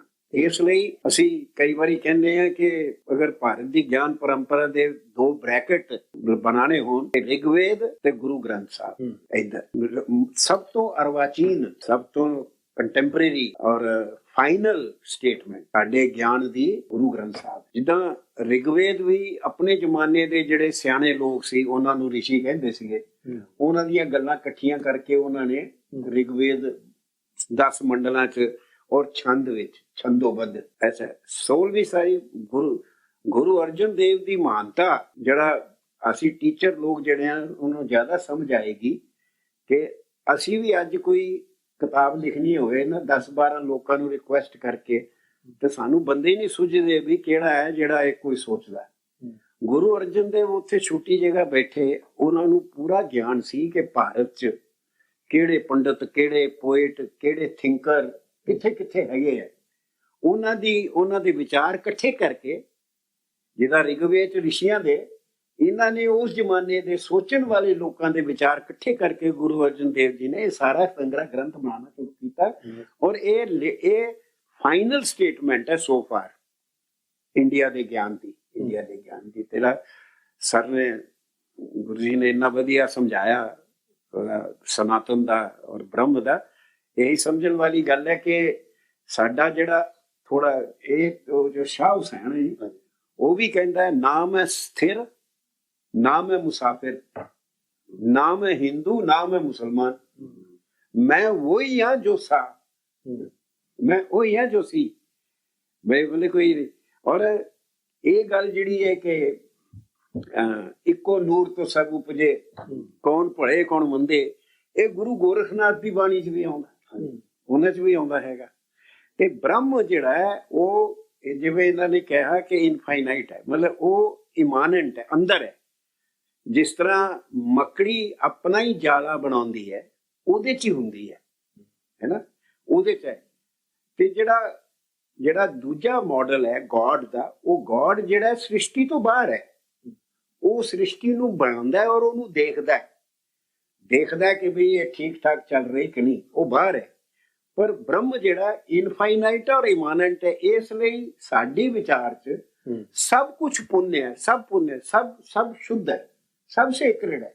ਵਿਅਕਤੀ ਵੀ, ਜੀਵ ਵੀ, ਜਗ੍ਹਾ ਵੀ, ਚੀਜ਼ ਵੀ। ਅਸੀਂ ਚੀਜ਼ ਨੂੰ ਵੀ ਓਨਾ ਹੀ ਮਾਣ ਦਿੰਦੇ ਹਾਂ, ਵਸਤੂ ਨੂੰ ਵੀ, ਜਿੰਨਾ ਅਸੀਂ ਕਿਸੇ ਜੀਵ ਨੂੰ ਦਿੰਦੇ ਹਾਂ। ਇਸ ਬ੍ਰਹਮ ਵਿਚਾਰ ਤੇ ਸਨਾਤਨ ਦਾ ਤੇ ਮੈਂ ਅੱਜ ਸਿੱਖਿਆ ਨਹੀਂ ਤੁਹਾਡੇ ਕੋਲ, ਇੰਨਾ ਸਪਸ਼ਟ सनातन ਦਾ ਅਰਥ ਨਹੀਂ ਸੀ ਪਤਾ। Thank you so much, Gurudev ji and Professor Kapoor ji, Jagbir ji. Guru Tegh Bahadur has written in his memoirs that when he was in Prayag, his school Devi is Naina Devi, and it has also been acknowledged by Guru Gobind Singh ji later on. So they trace, as Jagbir Singh ji said, if you go back a few generations, you'll find that we all were Sanatanis. So I just wanted to mention that. Now coming to the next question, I wanted to ask this to Gurudev ji, Professor Kapoor ji and Jagbir ji, that nowadays there's this whole new construct of Bandi Chhod Divas instead of Diwali, that Guru Har Gobind ji was released and then he was welcomed by the Sikhs, just the same way like Lord Ram was welcomed when he came back from Lanka. So now it's kind of shifting to show the separateness from the Hindu faith. So what is the historical perspective of this Bandi Chhod Divas? Because as far as I have read, Guru Arjan Dev and all the Gurus, and in fact the son of Guru Tegh Bahadur, Har Gobind Singh ji, when he's addressing his letters to Bhai Batha, he states that a Sikh congregation at Patan has to come together on the occasion of Diwali for the Guru's darshan. And also, all the Gurus later on, Guru Mata also writes a letter to Jassa Singh Ahluwalia to collect money to celebrate Diwali in Harmandir Sahib and to set up a Gaushala in it. And she mentions Harmandir Sahib as a temple. So, didn't all these people know about Bandi Chhod Divas? जो गुरु हरगोबिंद जी के साथ हुआ था, his sons don't know, Guru Mata doesn't know. They all talking about Diwali. They don't talk about Bandi Chhod Divas. So, and also Mani Singh ji, the companion of Guru Gobind Singh ji, was chopped on every limb by the Mughals because he wanted to celebrate Diwali and he couldn't pay tax for it. So I would like your comments. Okay, so there was an incident history ਚ ਸੀਗਾ ਕਿ ਬੰਦੀ ਛੋੜ ਕੇ ਛੇਵੇਂ ਪਾਤਸ਼ਾਹ ਨੇ ਮਤਲਬ ਬੰਦੀ ਵਿੱਚੋਂ ਇਹ 52 ਰਾਜੇ ਛੋੜੇ, ਉਹਨੂੰ ਵਾਪਸ ਭਾਰਤ ਲਿਆਂਦਾ, ਇੱਥੇ ਆਪਣੇ ਸਾਰੇ ਪੰਜਾਬ ਚ ਲਿਆਂਦਾ। ਤਾਂ ਪੰਜਾਬ ਚ ਆ ਕੇ ਉਹਨਾਂ ਤੋਂ ਫਿਰ ਪਹਿਲੇ ਜਿਹੜਾ ਮਤਲਬ ਆਹ ਕਾਲ ਸੈਨਾ ਹੈਗੀ ਆ, ਕਾਲ ਤਖਤ ਕੀ ਜੋ ਦੀ ਆਰਮੀ ਆਫ ਦ ਕਾਲ ਸੈਨਾ ਇਸ begins to form ਕਰਦਾ ਪੂਰੀ ਤਰ੍ਹਾਂ।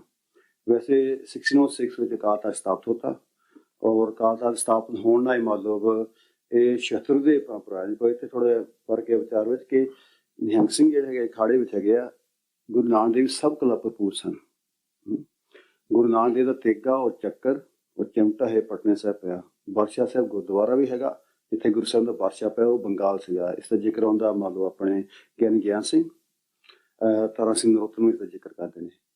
ਔਰ ਨਾਨਕ ਪ੍ਰਕਾਸ਼ ਵੀ ਜ਼ਿਕਰ ਆਉਂਦਾ ਚੱਡੇ ਘਾਟੇ, ਉਹ ਖਾਸ ਕਿਸਮ ਦਾ ਦਾ ਹੈ, special technique to break necks. ਇਸ ਲਈ ਗੁਰੂ ਨਾਨਕ ਸਭ ਕੋਲ ਭਰਪੂਰ ਸਨ, ਵਿਦਿਆ ਉਹਨਾਂ ਤੇ ਆਉਂਦੀ ਹੈ। ਵਿਦਿਆ ਗੁਰੂ ਨਾਨਕ ਤੋਂ ਬਾਬਾ ਬੁੱਢਾ ਜੀ ਤੋਂ, ਫਿਰ ਬਾਬਾ ਬੁੱਢਾ ਦੀ ਜਿਹੜੀ ਫੌਜ ਚੱਲਦੀ ਆ ਉਹ ਕਾਲ ਤਖਤ ਦੀ ਫੌਜ ਆ। ਬਾਬਾ ਬੁੱਢਾ ਜੀ ਗੁਰੂ ਗੋਬਿੰਦ ਸਿੰਘ ਮੁਤਾਬਕ ਸ਼ਸਤਰ ਵਿਦਿਆ ਦੇ ਜੋ ਉਸਤਾਦ ਸਨ, ਗੁਰਦੇਵ ਸਨ, ਗੁਰੂ ਹਰਗੋਬਿੰਦ ਦੇ ਬਾਬਾ ਬੁੱਢਾ ਜੀ ਸਨ। ਬਾਬਾ ਬੁੱਢਾ ਜੀ ਨੇ ਵਿਦਿਆ ਲਿਆ ਗੁਰੂ ਨਾਨਕ ਤੋਂ, ਇਹ ਆਮ ਨਹੀਂ ਪਤਾ। ਔਰ ਜੋ ਬੰਦੀ ਛੋੜ ਹੈ, ਹਾਂ ਜ਼ਰੂਰ ਮੰਨ ਲਓ ਗੁਰੂ ਹਰਗੋਬਿੰਦ ਸਾਹਿਬ ਨੇ ਬੰਦੀ ਮੰਨ ਲਓ ਉੱਥੋਂ ਛੁਡਵਾਏ ਸਨ, ਪਰ ਇਸ ਦਾ ਕੋਈ ਸਬੂਤ ਨਹੀਂ ਕਿਤੇ ਵੀ ਇਤਿਹਾਸ ਵਿੱਚ ਕਿ ਉਹ ਦਿਨ ਮੰਨ ਲਓ ਮਨਾਇਆ ਜਾਂਦਾ ਹੈ, ਕਿਉਂਕਿ ਉਹ ਦਿਨ ਦਾ ਪੱਕਾ ਪਤਾ ਹੀ ਨਹੀਂ ਕਿਹੜਾ ਦਿਨ ਹੋਇਆ ਕਿੱਦਾਂ। ਕਿ ਹੋ ਸਕਦਾ ਕਿ ਸਪੈਸ਼ਲ ਦਿਨ ਦੀਵਾਲੀ ਆ, ਉਸ ਕਰਕੇ ਉਸ ਦਿਨ ਮੰਨ ਲਓ ਸ਼ਰਾਇਤ ਉਂਗਲਾਂ ਛੱਡਤੇ ਹੋ ਗਏ। ਪਰ ਰਾਮ ਕਥਾ ਜੁਗ ਜੁਗ ਅਟਲ ਹੈ, ਇਹ ਦਸਮ ਪਾਤਸ਼ਾਹ ਨੇ ਲਿਖੀ ਹੈਗੀ। ਔਰ ਰਾਮ ਤਾਂ ਕਈ ਬਚਿੱਤਰ ਨਾਟਕ ਵਿੱਚ ਗੁਰੂ ਸਾਹਿਬ ਆਪਣਾ ਪਿਛੋਕੜ ਖਿੱਚਦੇ ਨੇ। ਗੁਰੂ ਗ੍ਰੰਥ ਸਾਹਿਬ ਵਿੱਚ ਵੀ ਦੇਖੋ ਰਾਮ ਜਾਂ ਹਰੀ ਦੇ ਲਫ਼ਜ਼ ਮਤਲਬ ਜਾਂ ਆਪਾਂ ਮਤਲਬ ਵਾਹਿਗੁਰੂ ਨੂੰ ਵਾਹਿਗੁਰੂ ਲਫ਼ਜ਼ ਬਹੁਤ ਘੱਟ ਆਇਆ ਗੁਰੂ ਗ੍ਰੰਥ ਸਾਹਿਬ ਵਿੱਚ, ਵਾਹਿਗੁਰੂ ਆਇਆ ਨੇ, ਪਰ ਪੰਜਾਬ ਤੋਂ ਉੱਤੇ ਜੋ ਰੈਫਰੈਂਸ ਹੈ ਪਰਮੇਸ਼ਰ ਵਾਸਤੇ ਉਹ ਹੈਗਾ ਰਾਮ ਜਾਂ ਹਰੀ, ਇਸ ਤਰ੍ਹਾਂ ਜ਼ਿਆਦਾ। ਤਾਂ ਇਸ ਤਰ੍ਹਾਂ ਮੰਨ ਲਓ ਜਿਤਨੇ ਵੀ ਪੁਰਾਤਨ ਸਿੱਖ ਨੇ ਕਿਤਾ ਇਹ ਸਾਰੇ ਦੀਵਾਲੀ ਮਨਾਉਂਦੇ ਆਏ ਨੇ, ਦੀਪਾਵਲੀ ਮਨਾਉਂਦੇ ਆਏ ਨੇ। ਔਰ ਜਿਹੜਾ ਇਹ ਸਿਲਸਿਲਾ ਚੱਲਿਆ ਹੈਗਾ ਮਤਲਬ ਕਿ ਸਿੱਖੀ ਨੂੰ ਹਿੰਦੂਆਂ ਤੋਂ ਅੱਡ ਕਰਨਾ, ਇਹ ਸਿਲਸਿਲਾ ਜਿਹੜਾ ਹੈਗਾ ਇਹ ਤੁਹਾਨੂੰ ਮੈਂ ਇੱਕ ਮੈਂ ਕੋਟ ਸੁਣੂਗਾ, ਇਹ ਅੰਗਰੇਜ਼ ਦਾ ਲਿਖੀ ਹੋਈ ਹੈ। ਮਕੌਲਿਫ ਨਹੀਂ, ਉਤੋਂ ਪਹਿਲਾਂ ਬਹੁਤ। ਇਹ ਦੇਖੋ ਆ ਜਿਹੜਾ ਮਤਲਬ ਕੋਟ ਹੈਗਾ ਇਹ ਹੈਗਾ ਜੌਨ ਕੈਂਪਬੈਲ ਓਮਾ, ਇਹ ਕਿਤਾਬ ਹੈਗਾ thoughts customs and superstitions of India, ਇਹ ਲੰਡਨ 1908 ਵਿੱਚ ਛਪਿਆ, ਪਰ ਲਿਖਿਆ ਗਿਆ ਬਹੁਤ ਚਿਰ ਦਾ ਪਹਿਲੋਂ ਕਹਿੰਦਾ। ਉਹ ਇਹ ਲਿਖਦਾ ਕਹਿੰਦਾ for years the question, are the Sikhs Hindus? ये सवाल थे उस वक्त, has been raised from time to time and discussed in public prints, not with acrimony. कि उस समय लाहौर सिंह सभा, ਅੰਮ੍ਰਿਤਸਰ ਸਿੰਘ ਸਭਾ ਪਹਿਲਾਂ ਮਤਲਬ ਹੋਈ ਕਿਤਾ ਬਾਬਾ ਖੇਮ ਸਿੰਘ ਦੇ ਮਤਲਬ ਅਧੀਨ, ਉਹ 1873 ਤੋਂ ਤੇ ਫਿਰ ਲੋਰਡ ਐਗਰਟਨ ਨੇ ਮਤਲਬ ਸਪੋਰਟ ਦਿੱਤੀ ਇਹ ਲਾਹੌਰ ਸਿੰਘ ਸਭਾ, ਉਹ ਹੈਗੀ 1878। ਉਹਨਾਂ 'ਚ ਇੰਨਾ ਫਰਕ ਹੈ, ਜਿਹੜੇ ਵੱਲ ਜਿਹੜੀ ਹੈਗੀ ਆ ਮਤਲਬ ਲਾਹੌਰ ਆਪਣੀ ਅੰਮ੍ਰਿਤਸਰ ਸਿੰਘ ਸਭਾ, ਉਹ ਸੀਗੇ ਸਨਾਤਨੀ ਖਿਆਲ ਦੇ, ਮਤਲਬ ਪੁਰਾਤਨ ਖਿਆਲ ਰੱਖਦੇ ਜੋ ਪਹਿਲੋਂ ਚੱਲਦਾ ਹੁੰਦਾ। ਤਾਂ ਉਹ ਮਤਲਬ ਗੁਰੂ ਅੰਸ ਨਾਲ ਮਤਲਬ ਜਿਵੇਂ ਬੇਦੀਆਂ ਜੁੜੇ ਸੀਗੇ, ਨਿਹੰਗਾਂ ਨਾਲ, ਦਾਸੀਆਂ ਨਿਰਮਣਾ। ਤੇ ਜਿਹੜੇ 1870 ਵਾਲੇ ਲਾਹੌਰ ਸਿੰਘ ਸਭਾ ਹੈਗੇ ਆ, ਗੁਰਦਿੱਤ ਸਿੰਘ, ਅਮਿਤ ਸਿੰਘ ਆਦਿ ਹੈਗੇ, ਬੱਚੋਂ ਗੁਰਮੁਖ ਸਿੰਘ ਆਦਿ ਹੈਗੇ ਨੇ, ਇਹ ਸੀਗੇ ਸਾਰੇ ਪੜ੍ਹਾਏ ਲਿਖਾਏ ਅੰਗਰੇਜ਼ਾਂ ਦੇ ਮਤਲਬ ਮਿਸ਼ਨਰੀ ਸਕੂਲਾਂ ਵਿੱਚ। ਉਹਨਾਂ ਦੀ ਫਿਰ ਮਿਸ਼ਨਰੀ ਭਾਵਨਾ ਹੋਈ ਕਿਦਾ ਇੱਕ ਹੁੰਦੇ ਵਿਚਾਰ ਸਿੱਖੀ ਹੈਗੀ ਸਨਾਤਨੀ, ਇੱਕ ਇਹ ਆ, ਇੱਕ ਹੈਗੀ ਸਿੱਖੀ ਹੈਗੀ ਇੱਕ ਰੈਵੋਲੂਸ਼ਨ ਜੀ, ਉਹ ਇਦਾਂ ਬੁਝਾਉਂਦੇ ਆ। ਪਰ ਇਹ ਅੰਗਰੇਜ਼ ਇਹ ਲਿਖਦਾ ਕਿਦਾ ਉਸ ਵੇਲੇ, ਇਹ ਨਾਲੇ ਇੰਡੀਪੈਂਡੈਂਟ ਅਬਜ਼ਰਵਰ ਆ, ਇਹਨੂੰ ਕੋਈ ਮਤਲਬ ਕਿਸੇ ਪਾਸੇ ਨਹੀਂ ਕਰਦਾ। ਇਹ ਕਹਿੰਦਾ for years the question, are the Sikhs Hindus, has been raised from time to time and discussed in public prints, not without acrimony, ਕਿ ਝਗੜੇ ਹੁੰਦੇ ਉੱਥੇ, by a certain advanced party। ਇੱਕ ਹੋਰ ਲਿਖੀ ਤਤ ਖਾਲਸਾ ਆਪਣੇ ਖਾਣ ਲੱਗ ਪਏ, ਅਸਲ ਸ਼ੁੱਧ ਖਾਲਸਾ ਜੋ ਲਬ ਤਤ ਖਾਲਸਾ ਪਿਓਰ ਖਾਲਸਾ, ਇਹ ਪਹਿਲੋਂ ਨਿਹੰਗ ਸਿੰਘਾਂ ਨੇ ਵਰਤੇ ਬੰਦੇ ਤੋਂ ਅੱਡ ਹੋਣ, ਤਾਂ ਫਿਰ ਸਮੇਂ ਨਾਲ ਇਹ ਮਤਲਬ ਡਿਸਯੂਜ਼ ਹੋ ਗਿਆ, ਇਹ ਮੁੜ ਕੇ ਅਪਣਾ ਲਿਆ। by a certain advanced party, the question has been answered emphatically, कि वो जोश ना in the negative, कहीं नहीं कितने हो गए। But the older Sikhs, yes, सियाने Sikhs, the older Sikhs, including some of the ruling chiefs, Sikh chiefs, have expressed the opposite view, and the conflict of opinions has been productive of what might almost be regarded as a schism, कि मतलब ये दफाड़ हो गया, सनातनी आए और ये मतलब मॉडर्न सिख ने अपने रिविजन कहते हैं, नवकल कहते हैं, कहते हैं almost as a schism, and okay, regarded as a schism in the sect. Of course, the question is primarily one for the Sikhs themselves, not for outsiders. कि आप इसे उलझन करना, though the Indian, this is an interesting bit, खास ध्यान रखना करना। अयूं लिख रहे with a 9-volume history called Hidden History of Sikhs, तो हम निकलने वाली है, पिछले 20-25 साल में काम कर रहे हो गए।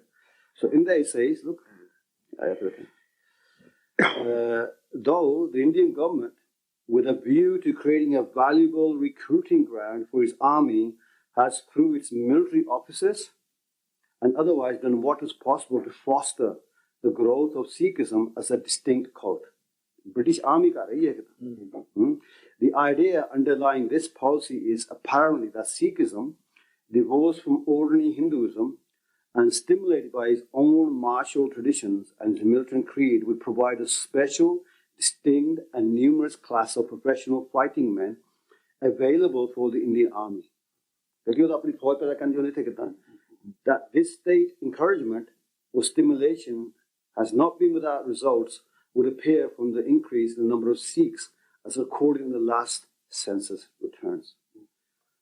ये एक पॉलिसी हुई है अंग्रेज राज वाले कि ब्रिटिश जो थे सी ब्रिटिश का एम्पायर है संसार पे फैल रहा है बिल्कुल, और ब्रिटिश पॉपुलेशन बहुत छोटी है, एंड वो जिथे भी जाते हैं ना, वो जो पुरातन रोमन मैक्सिम है कि मतलब डिवाइड एंड रूल है, वो तो कर रहे वो इतने इंडिया चाहे इन्हीं एक पासे डिवाइड रूल कि जातां दे आधार ते बंड दिओ, मान लो कौमां दे आधार ते बंड जिथे बंड ते बंडी जाओ।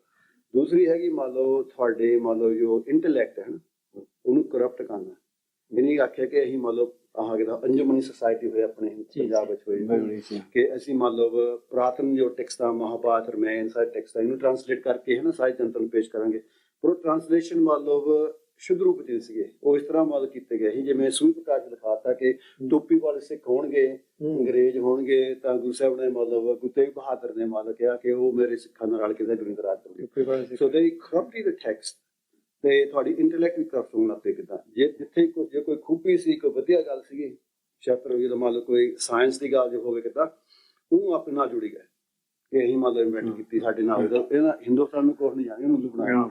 ਔਰ ਤੀਸਰੀ ਗੱਲ ਸੀ ਉਹਨਾਂ ਨੇ ਤੁਹਾਡੇ ਵਿੱਚ ਹਿੰਦੁਸਤਾਨ ਵਿੱਚ ਹੀਨ ਭਾਵਨਾ ਲਾਈਕ ਇਨਫੀਰੀਅਰਿਟੀ ਕੰਪਲੈਕਸ ਭਰਿਆ ਕਿ ਤੁਸੀਂ ਕਮਜ਼ੋਰ ਆ, ਤੁਸੀਂ ਵੀਕ ਆ। ਈਵਨ ਮਾਰਸ਼ਲ ਰੇਸਿਸ ਦਾ ਵੀ ਥਿਊਰੀ ਸੀ ਕਿਦਾਂ ਇਸ ਤਰ੍ਹਾਂ ਨਹੀਂ ਸੀ, ਮਾਰਸ਼ਲ ਜਿਹੜਾ ਮਾਝੀ ਹਾਰ ਦਾ ਕਿਦਾਂ ਗੁਰੂ ਸਾਹਿਬ ਗੁਰੂ ਮਹਾਰਾਜ ਦੇ ਸਮੇਂ, ਗੁਰੂ ਗੋਬਿੰਦ ਸਿੰਘ ਦੇ ਸਮੇਂ 5 ਪਿਆਰੇ ਜੋ ਹੋਏ ਨੇ, ਭਾਈ ਦਇਆ ਸਿੰਘ ਪੰਜਾਬ ਤੋਂ, ਭਾਈ ਧਰਮ ਸਿੰਘ ਉੱਤਰਾਖੰਡ ਤੋਂ, ਭਾਈ ਹਿੰਮਤ ਸਿੰਘ ਅਰੀਸੀਆ, ਮੋਹਕਮ ਚੰਦ ਇੱਥੋਂ ਆਪਣੇ ਗੁਜਰਾਤ ਤੋਂ, ਤੇ ਭਾਈ ਸਾਹਿਬ ਸਿੰਘ ਹੋਏ ਨੇ ਦੱਖਣ ਵਿੱਚੋਂ ਕਰਨਾਟਕ ਤੋਂ, ਆਂਧਰਾ ਪ੍ਰਦੇਸ਼ ਹਾਂ ਸਾਰੇ ਪਾਸੇ ਹੋਏ ਨੇ ਕਿਤਾ, ਸਾਰੇ ਮਤ ਪਾਣੀ ਇੰਡੀਅਨ ਸੀ ਕਿਤਾ।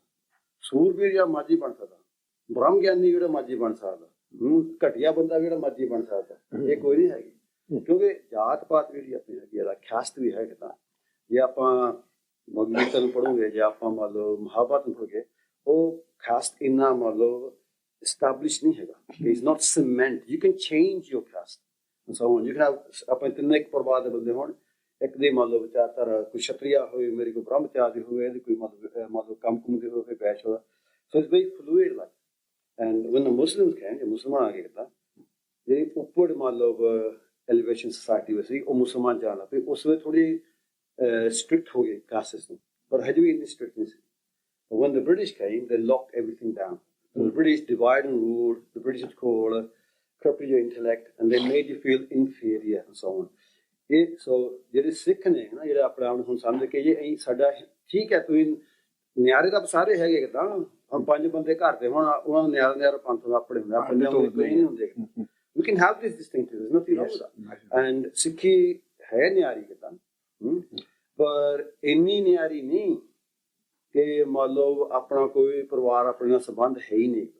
ਆਪਾਂ ਹੁਣ if we go to Abrahamic religions, the Semitic faiths, as we say, ਉਹਨਾਂ ਨਾਲ ਆਪਾਂ ਬਹੁਤ ਵੱਖਰੇ ਆ। the whole ਪਰੰਪਰਾ is different, so on.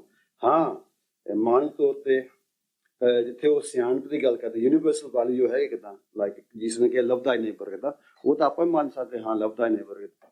ਜੇ ਯੂਨੀਵਰਸਲ ਵਿਚਾਰ ਹੈਗੇ ਮੰਨ ਲਓ ਜੋ ਮਾਨ ਤੌਰ ਤੇ as human beings we can connect with everybody everywhere like, ਪਰ ਜੋ ਖਾਸੀਅਤ ਜੋ ਫੈਮਿਲੀ ਰਿਲੇਸ਼ਨਸ਼ਿਪ ਦੀ ਹੁੰਦੀ ਕਿਦਾਂ, ਜਾਂ ਭੈਣ ਭਰਾਵਾਂ ਦੀ ਹੋਵੇ, ਫਾਦਰ ਗ੍ਰੈਂਡਫਾਦਰ ਹੋਵੇ, ਉਹ ਹੀ ਹੁੰਦੀ ਕਿਦਾਂ। ਇਸ ਲਈ ਜੋ ਸਿੱਖ ਨੇ ਹੁਣ ਇੱਕ ਨਿਹੰਗ ਸਿੰਘ ਆ, ਹੁਣ ਉਹਦਾ ਇੱਥੇ ਮਤਲਬ ਇਹ ਗੱਲ ਹੈਗੀ ਸਿੰਘ ਦੀ, ਫਿਰ ਇਹਦੇ ਜਵਾਬ ਇਸ ਤਰ੍ਹਾਂ ਮਤਲਬ ਸਿੱਖਾਂ ਵਿੱਚ ਅੱਜ ਕੱਲ੍ਹ ਵੀ ਹੈ ਨਾ ਥੋੜਾ ਪਾੜਨ ਦੀ ਕੋਈ ਕਰਦੇ, ਉਹ ਕਹਿੰਦੇ ਨਿਹੰਗ ਸਿੰਘ ਕਹਿੰਦੇ ਜਿਹੜਾ ਸਰੂਪ ਨਿਹੰਗ ਸਿੰਘ ਵਾਲਾ ਇਹ ਹੈ, ਇਹ ਅਸਲ ਰੂਪ ਖਾਲਸਾ ਦਾ ਹੈ ਕਿਦਾਂ।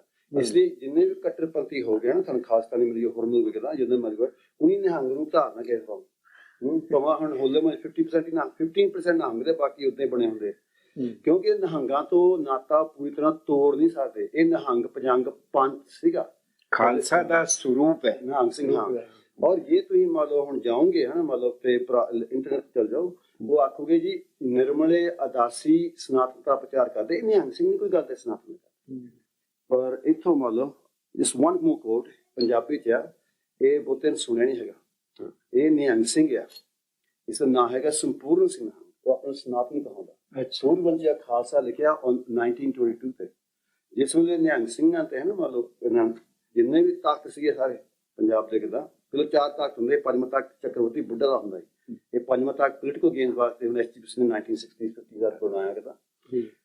ਤਖਤਾਂ ਤੇ ਨਿਹੰਗ ਸਿੰਘ ਸਾਰੇ ਹੁੰਦੇ, ਇਹਨੇ ਵੀ ਹੌਲੀ ਹੌਲੀ ਪਹਿਲਾਂ ਉਦਾਸੀ ਕੱਢੇ, ਫਿਰ ਨਿਰਮਲੇ ਕੱਢੇ, ਫਿਰ 1920 ਵਿੱਚ ਇਹਨੇ ਅਟੈਕ ਕਰਕੇ ਬਾਬਾ ਸਾਹਿਬ ਸਿੰਘ ਦੀ ਬਾਂਹ ਤੋੜ ਕੇ ਨਿਹੰਗ ਸਿੰਘਾਂ ਨੂੰ ਉੱਥੋਂ ਕੱਢਤਾ। ਉਸ ਵੇਲੇ ਇਹ ਬੰਦਾ ਉੱਥੇ ਅਟੈਕ ਤੇ ਸੀਗਾ। ਤੇ ਇਹ ਥੋੜੀ ਗੱਲ ਕਰੋ, ਫਿਰ ਆ ਦੇਖੋ ਹੀ ਵਾਟ ਦਿਸ कि ग्रंथ रचन की आवश्यकता, जबकि श्री गुरु गोविंद सिंह साहिब जी महाराज हिंदू धर्म की ध्वजा झंडा को चलाकर बखंड को पधारे, तब से पीछे भाई मणि सिंह, भगत सिंह, भाई संतोख सिंह तथा महाराज राम सिंह आदि ने जो गुरु मत अनुसार ग्रंथों की रचना की थी, ये सब लिखारी प्रातन सिंह ने रचना की। गुरु ईश्वर नाल मनो तनो प्रेम ਅਤੇ ਸਿਦਕ ਪੂਰਾ ਨਿਭਾਇਆ। They were faithful Sikhs। ਫਿਰ ਕੁਝ ਦਿਨਾਂ ਬਾਅਦ, this is interesting now, this is the next line, ਜੋ ਕਿ ਸਮੇਂ ਇਹ ਸਿੱਖ ਨੇ ਉਹਨਾਂ ਨੂੰ ਇਹ ਨਹੀਂ ਪਤਾ ਜਾਂ ਨਾ ਪਤਾ ਹੋ ਜਾਂ ਮੰਨਣ ਤਿਆਰ ਨਹੀਂ ਹੈ ਕਿ ਸਿੱਖੀ ਰਿਵਾਈਜ਼ਡ ਹੋਈ ਹੈ। That modern day ਸਿੱਖੀ has been revised and altered to accommodate British ਰਾਜ। ਅੰਗਰੇਜ਼ਾਂ ਦੇ ਅਨੁਕੂਲ ਕੀਤੀ ਗਈ ਹੈ। ਪਰ ਉਸ ਸਮੇਂ ਸਿੱਖ 1920 ਚ ਲਿਖਦਾ ਕਿੱਦਾਂ, फिर कुछ दिनों बाद कुछ खुदगर्ज सेल्फिश आदमियों ने अपने पेट पालने करने के लिए 3 सनातनी सिंह तथा गुरु सिद्धांत को छोड़कर अपने मत अनुसार मन कर कल्पना शुरू करी। आम लोगों ने गुरु सिंह का मत समझकर समझकर उसी में प्रवृत्त हो गए, अग्गा पिछा ना विचारा, ना ग्रंथों को देखा, परंतु जब यहाँ तक नौबत पहुंच गई, so he came such a state 1922 this is, पिछा ना विचारा, नौबत पहुंच गई कि हमारे लिए गौ बकरा एक है। हम कई मतलब अमेरिका जाओगे ना, वो कहोगे भी तुम गाइयां बकरा की गांव भी खा खाते हैं, जबकि तुम मतलब उगदंती पढ़ोगे सिख इतिहास गुरु महाराज जी सिंह वेले डेथ पेनल्टी सी अहमद शाह अब्दाली ने 3 ਵਾਰੀ मतलब बेअदबी की हरमंदिर साहिब विच, ਉਹ ਸਭ ਤੋਂ ਪਹਿਲਾਂ ਜਾ ਕੇ ਉੱਥੇ ਗਾਂ ਹੱਤਿਆ ਕਰ ਰਹੇ ਬੱਚੇ। ਔਰ ਜੇ ਕੋਈ ਮੰਦਿਰ ਵੀ ਜਾਂਦੇ ਨੇ ਪੁਰਾਣੇ ਸਮੇਂ, ਉਹ ਪਹਿਲਾਂ मतलब ਹਿੰਦੂ ਲੋਕ ਨੂੰ ਹੀਨਤਾ मतलब ਦਰਸਾਉਣ ਵਾਸਤੇ ਪਹਿਲਾਂ ਅੰਦਰ ਜਾ ਕੇ ਗਊ ਹੱਤਿਆ ਕਰਦੇ ਹੀ, ਤਾਂ ਫਿਰ मतलब ਜੋ ਬਾਹਮਣ ਨਾਲ ਪੁਜਾਰੀ ਹੁੰਦੇ ਉਹਨੂੰ मतलब ਗਊ ਦਾ ਮਾਸ ਖਾਉਂਦੇ ਸੀ। ਜੇ ਉਹਨੂੰ ਖਤਮ ਕਰਨਾ ਮਾਰਨਾ, ਉਹ मतलब ਗਊ ਦੀ मतलब ਖਲੜੀ ਵਿੱਚ ਉਹਨਾਂ ਨੂੰ ਸੀਂਦੇ ਸੀਗੇ। ਇਹ ਗੱਲਾਂ ਹੈਗੀਆਂ ਇਤਿਹਾਸ ਵਿੱਚ, पर इस तरह वो लिखते कि मतलब के बेचारे ना ग्रंथों को देखा, परंतु जब यहाँ तक नोट पहुंच गई कि हमारे लिए गौ बकरा एक है और हम हिंदू नहीं, अते गुरु देवताओं की निंदा होती सुनकर इस कुकर का चित के इस कुत्ते का मतलब इस इंडिविजुअल थॉट संसार तो अति उदास हो गया, अते चाहे कि किसी पारंपरिक अंदाज में बैकुंठ बैठकर फल फूल खाए के गुजारण करेंगे।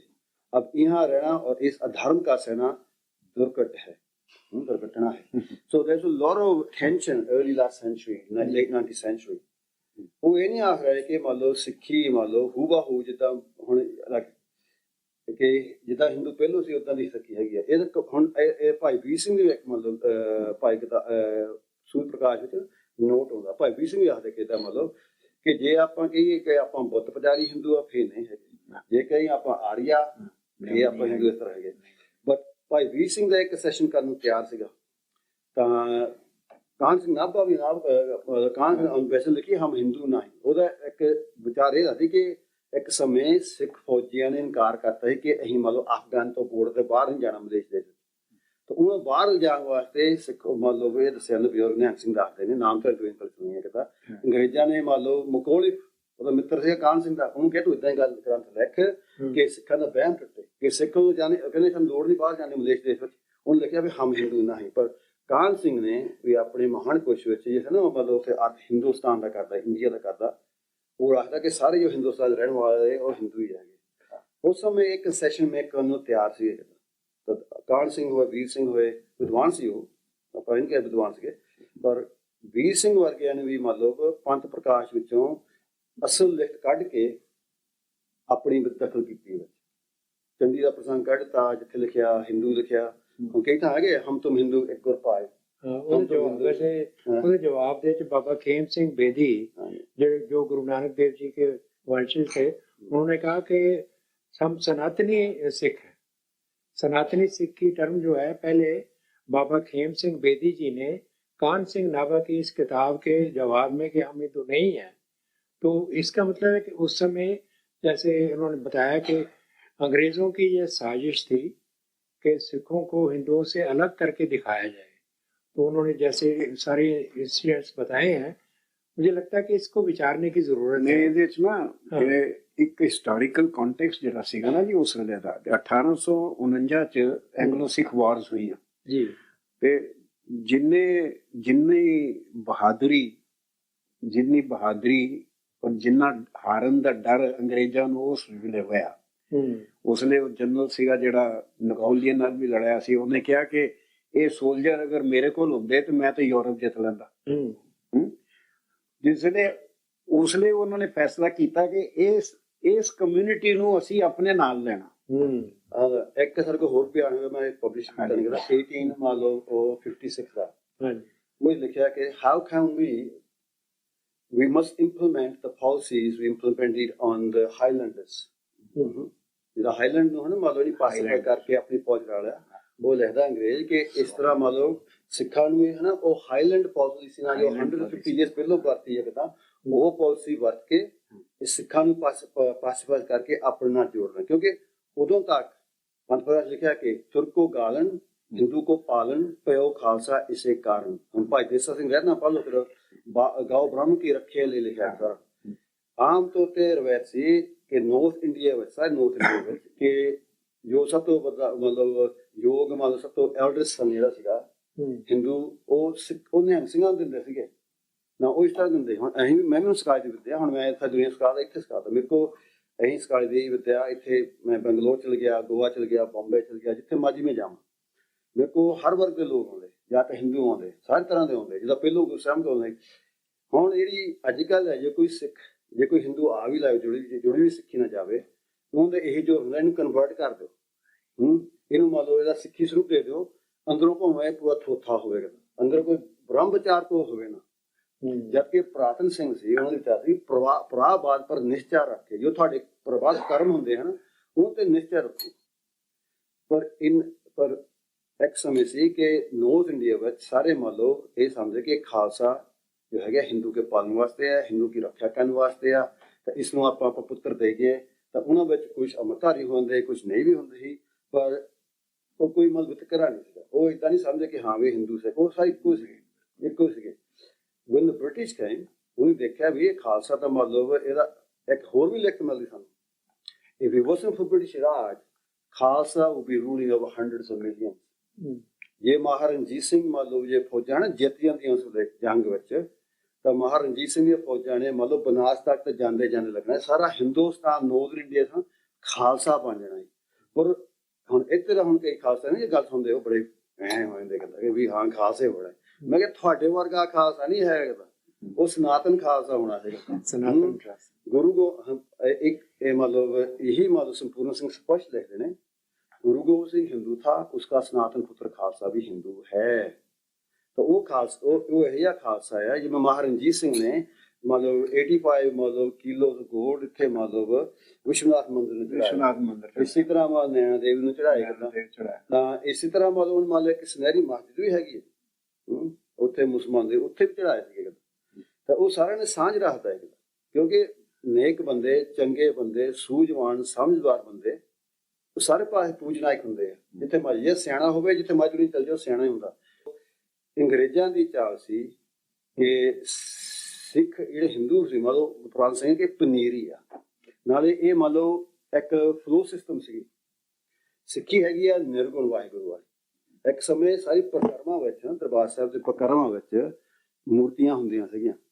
ਤਾਂ ਇਹ ਫਿਰ ਸਿੰਘ ਸਾਹਿਬਾਂ ਨੇ 28 ਸੀ ਮਤਲਬ ਲਹਿਰ ਨੇ 21 ਵਿੱਚ। ਪਰ ਇੱਥੇ ਇਹ ਵਿਚਾਰ ਨਹੀਂ ਕਰਦੇ ਅਵਤਾਰ ਸਿੰਘ ਜੀ ਹੋਏ ਨੇ ਸਪਸ਼ਟ ਲਿਖਦੇ ਹੋ ਕਿ ਕਿਉਂ ਹੈਗੀ ਕਿੱਥੇ ਮੂਰਤੀਆਂ ਕਿਉਂ ਇੱਥੇ ਰੱਖੀਆਂ, ਇਹਨੂੰ ਇਹ ਨਹੀਂ ਸੋਚਣਾ ਪਿਆ ਕਿਦਾ। ਮੂਰਤੀਆਂ ਇਸ ਤਰ੍ਹਾਂ ਸੀ ਜਿਵੇਂ ਟਟਹਿਣੇ ਹੁੰਦੇ। ਹੁਣ ਜੇ ਟਟਹਿਣਾ ਕੱਲਾ ਹੋਵੇ, ਟਟਹਿਣਾ ਜੁਗਨੂ ਆਪ ਹੋਵੇ, ਉਸਦੀ ਹਸਤੀ ਬਹੁਤ ਹੈ ਕਿਦਾ, ਉਹੀ ਲੋਟ ਹੋਣੀ ਕਿਦਾ। ਪਰ ਗੁਰੂ ਮਹਾਰਾਜ ਗੁਰੂ ਗ੍ਰੰਥ ਸਾਹਿਬ ਦੇ ਸਾਹਮਣੇ, ਬ੍ਰਹਮ ਗਿਆਨ ਸਾਹਮਣੇ ਉਹਦੀ ਹਸਤੀ ਕੋਈ ਹੈ ਨਹੀਂ, ਉਹ ਆਪ ਹੀ ਮਿਟ ਜਾਂਦਾ ਕਿਦਾ, ਉਹਨੂੰ ਮਿਟਾਉਣ ਦੀ ਕੋਈ ਲੀਡ ਨਹੀਂ। ਪੁਰਾਤਨ ਸਿੰਘਾਂ ਦੀ ਵਿਚਾਰ ਸੀ ਜੇ ਕੋਈ ਲਕੀਰ ਕੱਟੇ ਉਹ ਲਕੀਰ ਨੂੰ ਆਪਾਂ ਮਿਟਾਉਣਾ, ਉਹਨੂੰ ਮਿਟਾ ਕੇ ਨਹੀਂ ਮਿਟਾਉਣਾ, ਉਹਦੇ ਨਾਲ ਵੱਡੀ ਕੱਟ ਦਿਓ ਕਿ ਉਹਦੀ ਹਸਤੀ ਮਿਟ ਜਾਵੇ। ਇਸ ਲਈ ਜੋ ਮੰਨ ਲਓ ਕੋਈ ਮੂਰਤੀ ਨੂੰ ਪੂਜਦਾ, ਇੱਥੇ ਲੰਗਰ ਹੋ ਉੱਥੇ ਆਪਣੇ ਹਰਿਮੰਦਰ ਸਾਹਿਬ ਉੱਥੇ ਕਾਲੀ ਦਾ ਮੰਦਿਰ ਹੁੰਦਾ ਹੈ, ਇੱਕ ਹਨੂੰਮਾਨ ਮੰਦਿਰ ਹੈ, ਇਹ ਸਾਰੇ ਵੇਰ ਦਿੱਤਾ ਹੋਇਆ ਗ੍ਰੰਥਾਂ 'ਚ ਪੁਰਾਣੇ। ਤਾਂ ਉੱਥੇ ਹਰ ਵਰਗ ਦੇ ਲੋਕ ਆਉਂਦੇ ਉੱਥੇ, ਮੰਨ ਲਓ ਕਿ ਹਿੰਦੂ ਵੀ ਆਉਂਦੇ ਹੁੰਦੇ, ਸੂਫੀ ਵੀ ਆਉਂਦੇ ਹੁੰਦੇ ਸੀ, ਵਰਮੁਖ ਈਸਾਈ ਨੂੰ ਲੋਕ ਦੇਖ ਕੇ ਆ ਜਾਓ ਪ੍ਰਚਾਰ ਕਰੋ, ਤੇ ਖੁੰਝੇ ਇੱਥੇ ਬਹਿ ਜਾਓ ਤੁਸੀਂ ਪ੍ਰਚਾਰ ਕਰੀ ਜਾਓ, ਪਰ ਕਿਹਨੂੰ ਗਾਹ ਨਾ ਕੱਢਿਓ, ਚੌਕੀ ਤੇ ਗੱਲ ਕਰੀ ਜਾਓ। ਸਾਰੇ ਪ੍ਰਚਾਰ ਕਰਨ ਨੂੰ ਸਾਰੇ ਕਰ ਸਕਦੇ। ਜਿੱਦਾਂ ਤੁਹਾਡੇ ਪ੍ਰਬਾਦ ਹੈਗੇ ਆ, ਜੋ ਕਰਮ ਹੈਗੇ ਆ, ਤੁਸੀਂ ਉਦੋਂ ਜਾ ਸਕਦੇ ਆ, ਕੋਈ ਫਰਕ ਨਹੀਂ। ਹੁਣ ਅਸੀਂ ਜਿਸ ਵੇਲੇ ਅਸੀਂ ਸ਼ਤਰੂ ਦੇ ਮਿਲ ਸਕਦਾ ਸੀ ਉੱਥੇ ਮੌ ਸਾਹਿਬ, ਉੱਥੇ ਨਾਲ ਜਗ੍ਹਾ ਬਾਬਾ, ਉੱਥੇ ਇੱਕ ਪੀਰ ਦੀ ਜਗ੍ਹਾ, ਅਸੀਂ ਵੀ ਉੱਥੇ ਅਸੀਂ ਗੁਰੂਆਂ ਉੱਥੇ ਜਾ ਕੇ ਮੱਥਾ ਟੇਕ ਕੇ ਪਹਿਲਾਂ ਸ਼ੁਰੂ ਹੁੰਦਾ ਕਿ ਅੱਗੇ ਲੱਗੇ ਹਾਂ ਪੀਰ ਜੀ ਦਾ। ਗੁਰੂ ਗ੍ਰੰਥ ਸਾਹਿਬ ਵਿੱਚ ਮੁਸਲਮਾਨ ਵੀ ਹੈ, ਹਿੰਦੂ ਵੀ ਹੈਗੇ। ਇਹ ਅੰਗਰੇਜ਼ਾਂ ਨੇ ਦੇਖਿਆ ਕਿ ਇੰਨਾ ਇਤਫਾਕ ਹੋਵੇ ਹੈ ਨਾ, ਜੇ ਲੋਕੀ ਇਕੱਠੇ ਸਾਡਾ ਕੰਮ ਨਹੀਂ ਬਣਨਾ ਕਰਨਾ, ਇਹਨਾਂ ਨੂੰ ਹਰ ਤਰ੍ਹਾਂ ਪਾੜੋ। ਉਹਨੇ ਮੰਨ ਲਓ ਫਿਰ ਮੰਨ ਲਓ ਇਸ ਤਰ੍ਹਾਂ ਮੰਨ ਲਓ ਪਹਿਲਾਂ ਮਿਲਟਰੀ ਵਿੱਚ ਸ਼ੁਰੂ ਕਰਤਾ, ਤਾਂ ਫਿਰ ਮੰਨ ਲਓ ਹੋਰ ਵੀ ਹੈਗਾ। ਦੇਖੋ ਤੁਹਾਨੂੰ ਮੈਂ ਦੱਸਦਾ ਮੈਂਡੇਟ ਆਫ ਖਾਲਸਾ ਕਾਲਜ, ਕਿ ਮੈਂਡੇਟ ਖਾਲਸਾ ਕਾਲਜ ਕੀ ਸੀ, ਖਾਲਸਾ ਲੋਰਡ ਐਕਟਨ ਨੇ ਬਣਾਇਆ ਸੀਗਾ। ਤੇ ਇਹਦੀ ਮੈਂਡੇਟ ਕੀ ਸੀ, ਇਹਦੀ ਮੈਂਡੇਟ ਮਤਲਬ ਸਾਫ਼ ਦੇਖਦਾ ਸਰ, ਉਹ ਲਿਖਦਾ ਕਿਦਾਂ, sir the premier institution of the Khalsa was started with the object of imparting an education that would raise the status of Sikhs and turn our Khalsas loyal to the British Crown.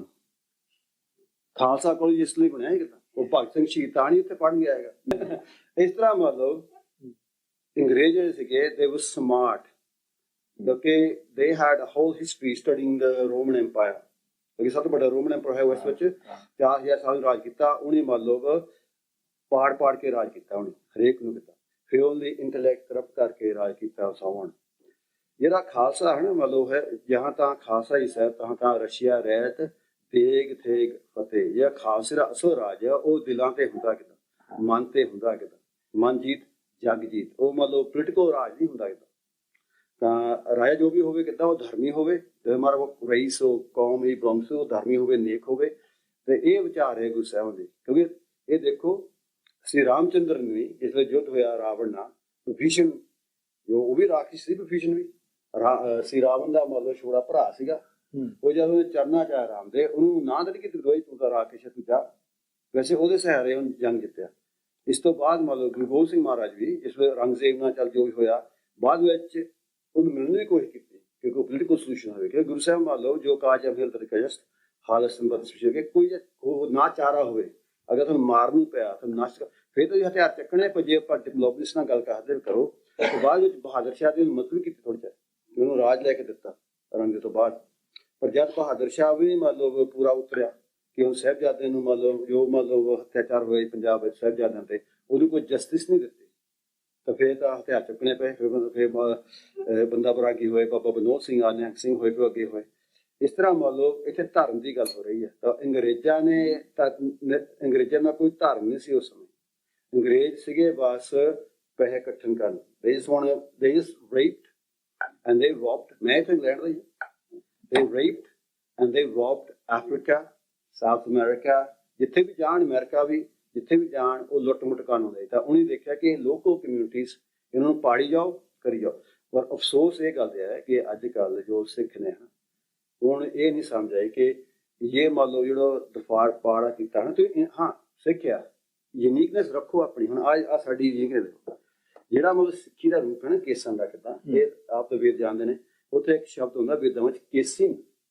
Casing ਸ਼ਬਦ ਹੈਗਾ ਮਤਲਬ ਮੁਨੀਵਰ ਦਾ। ਉਹ ਮੁਨੀਵਰ ਦਾ ਰੂਪ ਮਤਲਬ ਉੱਥੇ ਪਰ ਕੀਤਾ ਕਿ ਜਿਹੜੇ ਮਤਲਬ ਮੁਨੀਵਰ ਸੀ ਉਸ ਸਮੇਂ, ਉਹ ਮਤਲਬ ਕੇਸ ਰੱਖਦੇ ਨੇ ਕਿੱਦਾਂ। ਇਸ ਤਰ੍ਹਾਂ ਮਤਲਬ ਇੱਥੇ ਮਤਲਬ ਸਭ ਨੂੰ ਗ੍ਰੰਥ ਵਿੱਚ ਜ਼ਿਕਰ ਆਉਂਦਾ ਸਾਨੂੰ ਕਿ ਇੱਥੇ ਮਤਲਬ ਜ਼ਿਕਰ ਆਉਂਦਾ ਕਿ ਆਹ ਦੇਖੋ ਅਕਾਲ ਪੁਰਖ ਕੀ ਆਗਿਆ ਪਾਏ ਪ੍ਰਗਟ ਪਿਓ ਰੂਪ ਮੁਨੀਵਰ ਕੋ। ਖਾਲਸੇ ਰੂਪ ਮੁਨੀਆਂ ਦਾ ਰੂਪ ਆ। ਹਾਂ, ਔਰ ਮਤਲਬ ਖਾਲਸੇ ਰੂਪ ਇਹ ਵੀ ਧਰਮ ਪੰਥ ਖਾਲਸਾ ਪ੍ਰਗਟ ਪਿਓ ਸਤ ਸ਼ਿਵਨ ਪੁਨ ਰੂਪ ਹੈ। original form ਸ਼ਿਵ ਇਹ ਰੂਪ ਹੈ। ਗੁਰੂ ਸਾਹਿਬ ਨੇ ਜੋ ਮਤਲਬ ਇਹ ਖਾਲਸਾ ਰੂਪ ਹੈ, ਇਹ ਮੁਨੀਆਂ ਦਾ ਰੂਪ ਆ। ये मान लो आ देखो तीर है, ये मान लो राम दा राम आदर्श है। आ देखो तरसूब भी लिखी है, तरसूब भी हैगा शिव जी दा हैगा। दस्तार गंगा नूं आ रहना लिखिया मान लो को नीला बना काली दिया कच्छ हनुमान दिया। ये सब कुछ हैगा। पर क्योंकि अजकल हुण थिंकिंग घट आ, जोश ज्यादा मान लो फिर वो विचार नहीं कि कित्थों मान लो फाड़ ये दफा 1852 ਦੇ ਬਾਅਦ ਕੀ ਹੋਇਆ ਕਿ ਜਿਸ ਉਹਨਾਂ ਨੇ ਨਹਿਰਾਂ ਬਣਾ ਕੇ ਜ਼ਮੀਨਾਂ ਦਿੱਤੀਆਂ ਇੱਕ। ਹਾਂਜੀ, ਅੱਛਾ। ਔਰ ਉਹਨਾਂ ਨੂੰ ਰਿਕਰੂਟਮੈਂਟ ਜ਼ਿਆਦਾ ਦਿੱਤੀ। ਪਰ ਇਹ ਗਲਤ ਕੀ ਹੋਇਆ ਜਿਹੜੀ ਬ੍ਰਿਟਿਸ਼ ਆਰਮੀ ਲੜੀ ਐਂਗਲੋ ਸਿੱਖ ਵਾਰ 'ਚ, ਉਹ ਬੰਗਾਲ ਆਰਮੀ ਸੀ। ਉਹਦੇ ਜ਼ਿਆਦਾ ਬ੍ਰਾਹਮਣ ਤੇ ਠਾਕੁਰ ਸੀ। ਲੜਨ ਵਾਲੇ ਉਹੀ ਅੰਗਰੇਜ਼ ਥੋੜੇ ਸੀਗੇ। ਤੇ 8 ਸਾਲ ਬਾਅਦ ਜਿਹੜਾ 57 ਹੋਇਆ ਤੇ ਉਹਨਾਂ ਨੇ ਕਿਹਾ ਜਾ ਕੇ ਕਿ ਤੁਸੀਂ ਸਾਡੇ ਨਾਲ ਹੋ ਜਾਓ। ਤੇ ਉਹਨਾਂ ਨੇ ਕਿਹਾ ਤੁਸੀਂ 8 ਸਾਲ ਪਹਿਲੇ ਸਾਡੇ ਨਾਲ ਆ ਜਾਂਦੇ, ਅਸੀਂ ਤੇ ਤੁਸੀਂ ਕਿਹਾ ਨਾ ਸਾਰਾ ਮੁਲਕ ਖਾਲਸਾ ਹੋ ਜਾਂਦਾ। ਬਿਲਕੁਲ, ਉਦੋਂ ਤੁਸੀਂ ਕਿੱਥੇ ਸੀਗੇ? ਇਹ ਜਿਹੜਾ ਇਹਦਾ ਫਾਇਦਾ ਉਠਾ ਕੇ ਇਸ ਚੀਜ਼ ਦਾ ਅੰਗਰੇਜ਼ ਨੇ ਇਸ ਚੀਜ਼ ਦਾ ਫਾਇਦਾ ਉਠਾ ਕੇ ਉਹਨਾਂ ਨੇ ਪ੍ਰਮੋਸ਼ਨ ਜਿਹੜੀ ਉਹਦੇ ਨਾਲ ਹੀ ਬਾਬਾ ਜੀ ਇੱਕ ਹੋਰ ਚੀਜ਼ ਹੈ। ਉਸੇ ਵੇਲੇ ਜਿਸ ਵੇਲੇ ਸਾਈਮਲਟੇਨੀਅਸਲੀ ਅੰਗਰੇਜ਼ਾਂ ਦਾ ਰਾਜ ਹੋਇਆ ਪੰਜਾਬ 'ਚ, ਨਾਲ ਹੀ ਕ੍ਰਿਸਚੀਅਨ ਮਿਸ਼ਨਰੀਜ਼ ਵੀ ਪਹੁੰਚ ਗਏ। ਬਹੁਤ ਪਹੁੰਚ ਗਏ। ਜਿਹੜੇ ਨਾਮਧਾਰੀ ਕੂਕੇ ਤੇ ਦੂਜੇ ਜਿਹਨਾਂ ਨੇ ਪਹਿਲੀ ਵਾਰੀ ਅਪੋਜ਼ ਕਰਨਾ, 65 ਨਾਮਧਾਰੀਆਂ ਨੂੰ ਤੋਪਾਂ ਤੇ ਬੰਨ ਕੇ ਉਡਾਇਆ ਉਹਨਾਂ ਨੇ। ਰਾਮ ਸਿੰਘ ਜੀ ਦਾ ਤੁਸੀਂ ਨਾਂ ਲਿਆ, ਰਾਮ ਸਿੰਘ ਜੀ ਨੂੰ ਰੰਗੂਨ ਭੇਜਤਾ ਜਿਵੇਂ ਬਹਾਦਰ ਸ਼ਾਹ ਆਪਾਂ ਨੂੰ ਭੇਜਿਆ ਸੀ। ਤੇ ਇਹ ਬੜਾ ਕੰਪਲੈਕਸ ਕੰਟੈਕਸਟ ਸੀਗਾ ਜਿਹਦੇ ਵਿੱਚ ਪਰ ਪੋਲੀਟੀਕਲ ਐਂਬੀਸ਼ਨ ਜਿਹੜੀ ਇਹ ਮਾਡਰਨ ਜਿਹੜੀ ਤੁਸੀਂ ਅੱਜ ਕੱਲ੍ਹ ਤੇ ਕਹਿ ਰਹੇ ਹੋ। ਪਰ ਇੱਕ ਗੱਲ ਇਹ ਵੀ ਕਹਿੰਦਾ, ਉਹ ਇਹ ਵੀ ਸਮਝ ਗਿਆ ਅੰਗਰੇਜ਼ ਕਿੱਦਾਂ। ਸਰ ਡੋਨਲ ਮਕਲਾਡ ਹੋਇਆ ਉੱਥੇ ਮਤਲਬ ਗਵਰਨਰ ਸੀਗਾ। ਉਹ ਕਹਿੰਦਾ ਇਹ ਹਿੰਦੂਆਂ ਨੂੰ ਮਤਲਬ ਦੇ ਇਹਨੂੰ ਆਪਣੇ ਮਤਲਬ to convert the Christianity, ਇਹ ਅੰਦਰੋਂ ਉਲਲੀ ਕ੍ਰਿਸਚੀਅਨ ਨਾ ਹੋਣ, ਅੰਦਰੋਂ ਇਹਨੂੰ ਕ੍ਰਿਸਚੀਅਨ ਕਰ ਦਿਓ, ਇਹਨੂੰ ਸੋਚਣੇ ਕ੍ਰਿਸਚੀਅਨ ਕਰ ਦਿਓ। ਇਸ ਲਈ ਨਿਹੰਗ ਸਿੰਘ ਹੁਣ ਮਤਲਬ ਆਮ ਨਵੇਂ ਮਤਲਬ ਹੁਣ ਅੰਗਰੇਜ਼ ਸੇ ਕਹਿੰਦੇ ਆ ਕਿ ਇਹਦੀ ਸੋਚਣੀ ਹੈਗੀ ਆ ਮਤਲਬ ਕ੍ਰਿਸਚੀਅਨ ਵਰਗੀ। ਹਾਂ ਹੁਣ ਅੰਗਰੇਜ਼ ਨਿਹੰਗ ਸਿੰਘ ਕਹਿੰਦੇ ਅੰਗਰੇਜ਼ ਸੇ ਕਹਿੰਦੇ ਕਿਦਾ ਉਹ ਅੰਗਰੇਜ਼ ਸਿੰਘ ਆ ਗਿਆ। ਹੁਣ ਜਿਹੜਾ ਮੰਨ ਲਓ ਸ਼੍ਰੋਮਣੀ ਕਮੇਟੀ ਵੀ ਲੈ ਲਓ ਹਾਂਜੀ ਲਫ਼ਜ਼ ਸ਼੍ਰੋਮਣੀ ਇਹ ਬੁੱਢੇਦਲ ਦਾ ਸ਼੍ਰੋਮਣੀ ਪੰਥ ਬੁੱਢੇਦਲ ਪੰਜਵਾਂ ਤੱਕ ਚੱਲਦਾ ਵੀ ਹੈ। ਇਹਨਾਂ ਨੇ ਮੰਨ ਲਓ ਜਿਸ ਵੇਲੇ ਉੱਥੇ ਮਹੰਤਾਂ ਤੋਂ ਨਾ ਗੁਰਦੁਆਰੇ ਛਡਾਏ ਸੀਗੇ, ਇਹ ਬਾਬਾ ਤੇਜਾ ਸਿੰਘ ਨਿਹੰਗ ਸਿੰਘ ਕੋਲ ਕਿ ਬਾਬਾ ਜੀ ਏਦਾਂ ਏਦਾਂ ਹੋ ਰਹੀ ਉੱਥੇ, ਏਦਾਂ ਉਹ ਬੇਅਦਬੀ ਕਰ ਰਹੇ ਨੇ, ਉਹ ਕਰ ਰਹੇ ਨੇ, ਗੱਲ ਵਧਾ ਕੇ ਕੀਤੀ ਕਿੱਦਾਂ। ਤੋ ਉਹ ਨਿਹੰਗ ਸਿੰਘ ਸੀਗੇ, ਬਜ਼ੁਰਗ ਸੀਗੇ, ਕਹਿੰਦਾ ਕੋਈ ਨਹੀਂ ਫਿਰ ਆਪਾਂ ਬਾਹਾਂ ਫੜ ਕੱਢ ਦਿੰਦੇ, ਕਿਉਂਕਿ ਪਹਿਲੇ ਸਮੇਂ ਬੁੱਢੇਦਲ ਨਿਹੰਗ ਸਿੰਘ ਹੀ ਸਭ ਤੋਂ ਸੈਂਸਿਟਿਵ ਰੱਖਦਾ ਸੀ ਸਾਰੇ ਪੰਥ ਵਿੱਚ। ਸਾਰੇ ਉਹੀ ਜੇ ਕੋਈ ਮੰਨ ਲਓ ਕਾਲ ਤਖਤ ਦਾ ਜਾਂ ਜਥੇਦਾਰ ਵੀ ਹੁੰਦਾ ਸੀ, ਉਹ ਬੁੱਢੇਦਲ ਦਾ ਜਥੇਦਾਰ ਹੁੰਦਾ, ਹੋਰ ਕੋਈ ਨਹੀਂ ਹੁੰਦਾ ਹੈਗਾ। ਤਾਂ ਉਸ ਤੋਂ ਬਾਅਦ ਅੰਗਰੇਜ਼ਾਂ ਦਾ ਸਿਲਸਿਲਾ ਟੁੱਟ ਗਿਆ। ਤਾਂ ਇੱਥੇ ਤੱਕ ਅੰਗਰੇਜ਼ ਲਿਖਦੇ ਨੇ ਕਿ the words of the Akali is like the words of the gods, they all obey the Akalis, ਕਿਉਂਕਿ ਜਿੰਨਾ ਗੁਰਮਤਾ ਮਤਲਬ ਇਕੱਠਾ ਕਰਦੇ ਉਹ ਨਿਹੰਗ ਸਿੰਘ ਅਕਾਲੀ ਕਰ ਦਿੰਦੇ। ਪਰ ਅੰਗਰੇਜ਼ਾਂ ਤੋਂ ਬਾਅਦ this whole system broke down। ਉਸ ਤੋਂ ਬਾਅਦ ਮੰਨ ਲਓ SGPC ਜਦੋਂ ਬਣ ਲੱਗੀ ਪਹਿਲੋਂ ਕਿਤਾ ਦੇਖੇ ਤੇ ਨਿਹੰਗ ਤੇਜਾ ਸਿੰਘ ਕਿ ਬਾਬਾ ਜੀ ਇੱਦਾਂ ਹੋ ਰਿਹਾ, ਕਹਿੰਦਾ ਫਿਰ ਕੱਢ ਦਿਓ ਬਾਹਰ, ਤੁਸੀਂ ਸਾਡੇ ਬੱਚੇ ਆ, ਤੁਹਾਡੇ ਨਾਲ ਹੀ ਚੌਕਦੇ ਕਿੱਦਾਂ, ਹੁਣ ਆ ਕੇ ਦੇਖ ਲਓ। ਪਰ ਉਹ ਕਹਿੰਦੇ ਪਹਿਲਾਂ ਇਹ ਅੰਗਰੇਜ਼ਾਂ ਨੇ ਮੰਨਣਾ ਨਹੀਂ। They took Baba Teja Singh to the British Commissioner of Ambassador ਸੀਗਾ, ਉੱਥੇ ਮੁਖੀ ਬੰਦਾ ਪੁਲਿਸ ਆ। ਤਾਂ ਉਹ ਦੇਖਿਆ ਆਹ ਦੇਖੋ ਵੀ ਇਹ ਜਿੰਨੇ ਗੁਰਦੁਆਰੇ ਸੀ ਸਾਰੇ ਅਕਾਲੀਆਂ ਨੇ ਹੁੰਦੇ ਸੀ, ਆਹ ਅਕਾਲੀ ਆ। ਅਕਾਲੀ ਪਹਿਲੇ ਤਾਂ ਅਕਾਲੀ ਨਿਹੰਗ ਅਕਾਲੀ ਸ਼ਬਦ ਨਿਹੰਗ ਵਾਸਤੇ ਸੀ। ਅਕਾਲੀ ਨਾਮ ਨਿਹੰਗ ਆ ਕਿੱਦਾਂ, ਇੱਕ ਹੁੰਦੇ ਤਿੰਨਾਂ ਹੁੰਦੇ ਆ, ਇੱਕ ਹੁੰਦੇ ਅਕਾਲੀ ਨਿਹੰਗ, ਇੱਕ ਹੁੰਦੇ ਨਿਹੰਗ, ਇੱਕ ਹੁੰਦੇ ਭਚੰਗੀ। ਅਕਾਲੀ ਨਿਹੰਗ ਹੁੰਦੇ ਜਿਹੜਾ 12 ਸਾਲ ਦਿਲਾਂ ਵਿੱਚ ਰਹਿ ਕੇ ਪੂਰੀ ਰਹਿ ਪੱਕਾ ਹੋ ਜਾਵੇ, ਮਰਿਆਦਾ ਚ ਪੱਕਾ ਹੋਵੇ, ਸਾਰੇ ਮੰਨ ਲਓ ਉਹ ਪੂਜਨ ਜੋਗ ਹੋਵੇ, ਉਹਨੂੰ ਫਿਰ ਮੰਨ ਲਓ ਪਦਵੀ ਅਕਾਲੀ ਦੇਂਦੇ, ਉਹ ਅਕਾਲੀ ਨਿਹੰਗ, ਉਹ ਕਾਲ ਰੂਪੀ ਹੁੰਦਾ, ਮਹਾਕਾਲ ਰੂਪ ਨੂੰ ਕਹਿੰਦੇ, ਮਹਾਕਾਲ ਸਰੂਪੀ। ਤਾਂ ਇਹ ਸਰੂਪ ਮਹਾਕਾਲ ਦਾ ਜੇ ਫਰਲਾ ਆ ਜਾਵੇ ਉਹੀ ਫਿਰ ਉਦਾਂ ਦੇ ਉਹੀ ਜਿਹੜੇ ਸਨ ਐਸੇ ਨਿਹੰਗੀ ਗੁਰੂ ਗੋਬਿੰਦ ਸਿੰਘ ਟਾਈਮ ਤੇ ਸੁਸਾਈਡ ਸਕੁਆਡ ਬਣੇ। ਉਹਨਾਂ ਦੀ ਫੌਜ ਸੀ, ਉਹ ਇੱਕ ਜਥੇਬੰਦੀ ਹੱਦ ਹੈ। ਉਹ ਸ਼ਹੀਦਾਂ ਦੀ ਜਥੇਬੰਦੀ, ਸ਼ਹੀਦਾਂ ਦੇ ਅਕਾਲੀ ਹੋਏ ਜਿਹੜੇ ਮਤਲਬ ਉਂਝ ਮਤਲਬ ਦਲਾਂ ਚ ਰਹਿਣ ਪਾਣੀ ਕਿੱਦਾਂ, ਉਹ ਹੁੰਦੇ ਸੀ ਨਿਹੰਗ। ਤੇ ਜਿਹੜੇ ਮਤਲਬ ਸਭ ਤੋਂ ਮਤਲਬ ਸ਼੍ਰੇਸ਼ਟ ਮਤਲਬ ਯੁੱਧ ਕਲਾ ਵਿੱਚ ਮੋਹਰੇ ਹੁੰਦੇ, ਜਿਹੜੇ ਕਤਾਰਾਂ ਭੰਗਦੇ ਹੁੰਦੇ ਕਿ ਬਾਟੂ ਸਕੂਲ ਜ਼ਿਆਦਾ ਹੁਣ, ਉਹ ਹੁੰਦੇ ਭਚੰਗੀ। ਇੱਕ ਚੌਥੀ ਸ਼੍ਰੇਣੀ ਹੈਗੀ ਉਹਨੂੰ ਕਹਿੰਦੇ ਭੰਗੜ, ਉਹ ਜਿਹੜੇ ਮਤਲਬ ਸੁਸਾਈਡ ਹੁੰਦੇ ਸੀ। ਅੰਗਰੇਜ਼ਾਂ ਨੇ ਉਹ ਦੇਖੋ SGPC ਬਣੀ, ਨਿਹੰਗ ਸਿੰਘ ਗਏ ਕਮਿਸ਼ਨ ਕੋ, ਉਹ SGPC ਲੈ ਕੇ ਨਾਲ ਐਨੀਵੇ ਉਹਨਾਂ ਨੇ ਗਏ, ਉਹਨੇ ਅੰਗਰੇਜ਼ਾਂ ਆਖੇ ਦੇਖੋ ਬਈ ਇਹ ਸਾਡੇ ਬੱਚੇ ਨੇ, ਅਸੀਂ ਅਕਾਲੀ ਆ, ਤੁਸੀਂ ਸਾਡੇ ਤੋਂ ਗੁਰਦੁਆਰੇ ਖੋਏ ਸਾਰੇ, ਇਹ ਲਿਖਿਆ ਅੰਗਰੇਜ਼ਾਂ। ਉਹਨੇ ਲਿਖਿਆ ਹੈ ਕਿ ਫਰਸਟ ਦੇ ਅਕਾਲੀ ਨਿਹੰਗ ਕੰਟਰੋਲ, ਉਹ ਸਾਡੇ ਬੱਚੇ ਆ, ਇਹਨਾਂ ਨੂੰ ਗੁਰਦੁਆਰਾ ਅਸੀਂ ਸੰਭਾਲਤਾ, ਇਹ ਹੁਣ ਸੇਵਾ ਕਰੂਗੇ। ਜਿਹੜੇ ਮਹੰਤ ਉਹਨਾਂ ਨੂੰ ਕੱਢ ਦਿਓ। ਮਹੰਤਾਂ ਨੇ ਮਤਲਬ ਇੱਥੇ ਥੋੜੀ ਬੇਅਦਬੀ ਕੀਤੀ, ਪਰ ਮਹੰਤ ਫਿਰ ਦੂਜੇ ਦਿਨ ਨਿਹੰਗ ਸਿੰਘ ਕੋ ਆ ਗਏ। ਉਹ ਆਖਣ ਲੱਗੇ ਨਾ ਮਹਾਰਾਜ ਤੁਸੀਂ ਤਾਂ ਹੁਣ ਨਿਹੰਗ ਸਿੰਘ, ਤੁਹਾਨੂੰ ਉਦਾਸੀ ਨਿਯਮ ਤੋਂ ਬਾਹਰ ਕੱਢਤਾ, ਇਹਨੂੰ ਪਰ ਤੁਹਾਡੇ ਵਿਰੁੱਧ ਵੀ ਹੋ ਜਾਣਾ ਕਿਤਾ। ਉਹ ਤੇਜਾ ਸਿੰਘ ਥੋੜਾ ਭੋਲਾ ਸੀਗਾ, ਉਹਨੂੰ ਪਤਾ ਨਹੀਂ ਸੀ, ਉਹ ਸਿਆਣਾ ਸੀ, ਉਹਨੂੰ ਕੋਈ ਪ੍ਰਵਾਹ ਨਹੀਂ ਸੀ। ਤਾਂ ਉਹ ਮਤਲਬ ਬ੍ਰਹਮ ਗਿਆਨੀ ਸੀਗਾ। ਇਸ ਤੋਂ ਬਾਅਦ ਫਿਰ 1920 ਉਹਨੇ ਅਟੈਕ ਕੀਤਾ ਨਿਹੰਗ ਸਿੰਘਾਂ ਤੇ। ਫਿਰ ਵੀ ਮਗਰੋਂ ਨਿਹੰਗ ਸਿੰਘਾਂ ਨੇ ਸੋਚਿਆ ਕਿ ਸਾਡੇ ਬੱਚੇ ਆ, ਆਪਾਂ ਇਹਨਾਂ ਨੂੰ ਮਾਰਨ ਲੱਗ ਪਈਏ, ਗੱਲ ਨਹੀਂ ਬਣਨੀ ਕਿੱਦਾਂ। ਇਹ ਆਪਣੇ ਫਿਰ ਵੀ ਉਹ ਸਹਿਮਤ ਹੋ ਗਏ, ਫਿਰ 1940 ਫਿਰ ਸਹਿਮਤ ਹੋ ਗਏ। ਇਸ ਤਰ੍ਹਾਂ from that time, from the British and then with the SGPC coming into being, ਇਹ ਹੌਲੀ this idea of separating Sikhs from Hindus and continuing, and of recent Bandi Chhor is the latest game। ਉਹਨੇ ਮਤਲਬ ਰਕਸ਼ਾ ਬੰਧਨ ਤੇ ਵੀ ਕੀਤਾ ਹੈਗਾ। Also Hola Mohalla on Holi। Hola ਉਹ ਤਾਂ ਪਹਿਲੋਂ ਤੋਂ ਆਉਂਦਾ, ਉਹ ਪਹਿਲੋਂ ਤੋਂ ਆਉਂਦਾ। ਹੋਲਾ ਮਹੱਲਾ ਕਹਿੰਦਾ ਹੋਲੀ ਆ, ਹੋਲੀ ਕੋਲ ਹੋਲਾ ਕੇ ਉਹ ਹੁੰਦਾ ਹੱਲਾ ਕਰਨਾ, ਉਹ ਪਹਿਲੋਂ ਚੱਲ ਆਉਂਦਾ। ਪਰ this Bandi Chhor is new, there's now historical evidence, there's an incident that it happened Bandi Chhor, ਉਹ ਬੰਦੀ ਛੋੜ ਜ਼ਰੂਰ ਹੋਇਆ ਕਰਦਾ। ਨਾ ਕੁਛ ਨਾ ਆਪਾਂ ਹਾਂ ਸੈਲੀਬ੍ਰੇਟ ਕਰ ਲਓ, ਕੋਈ ਫਰਕ ਨਹੀਂ, ਆਪਾਂ ਨੂੰ ਸੈਲੀਬ੍ਰੇਟ ਕਰਨਾ ਚਾਹੀਦਾ। ਹਰੇਕ ਮੰਨ ਲਓ ਜੋ ਵਧੀਆ ਮੰਨ ਲਓ ਚੀਜ਼ ਹੋਵੇ ਉਹ ਸੈਲੀਬ੍ਰੇਟ ਕਰਨੀ ਚਾਹੀਦੀ ਆ। ਪਰ ਇਹ ਨਹੀਂ ਕਿ ਮੰਨ ਲਓ ਕਿ ਦਿੱਲੀ ਮੰਨ ਲਓ ਹੁਣ ਦੀਵਾਲੀ ਨੂੰ ਕੱਟ ਦਿਓ ਕਿਤੇ,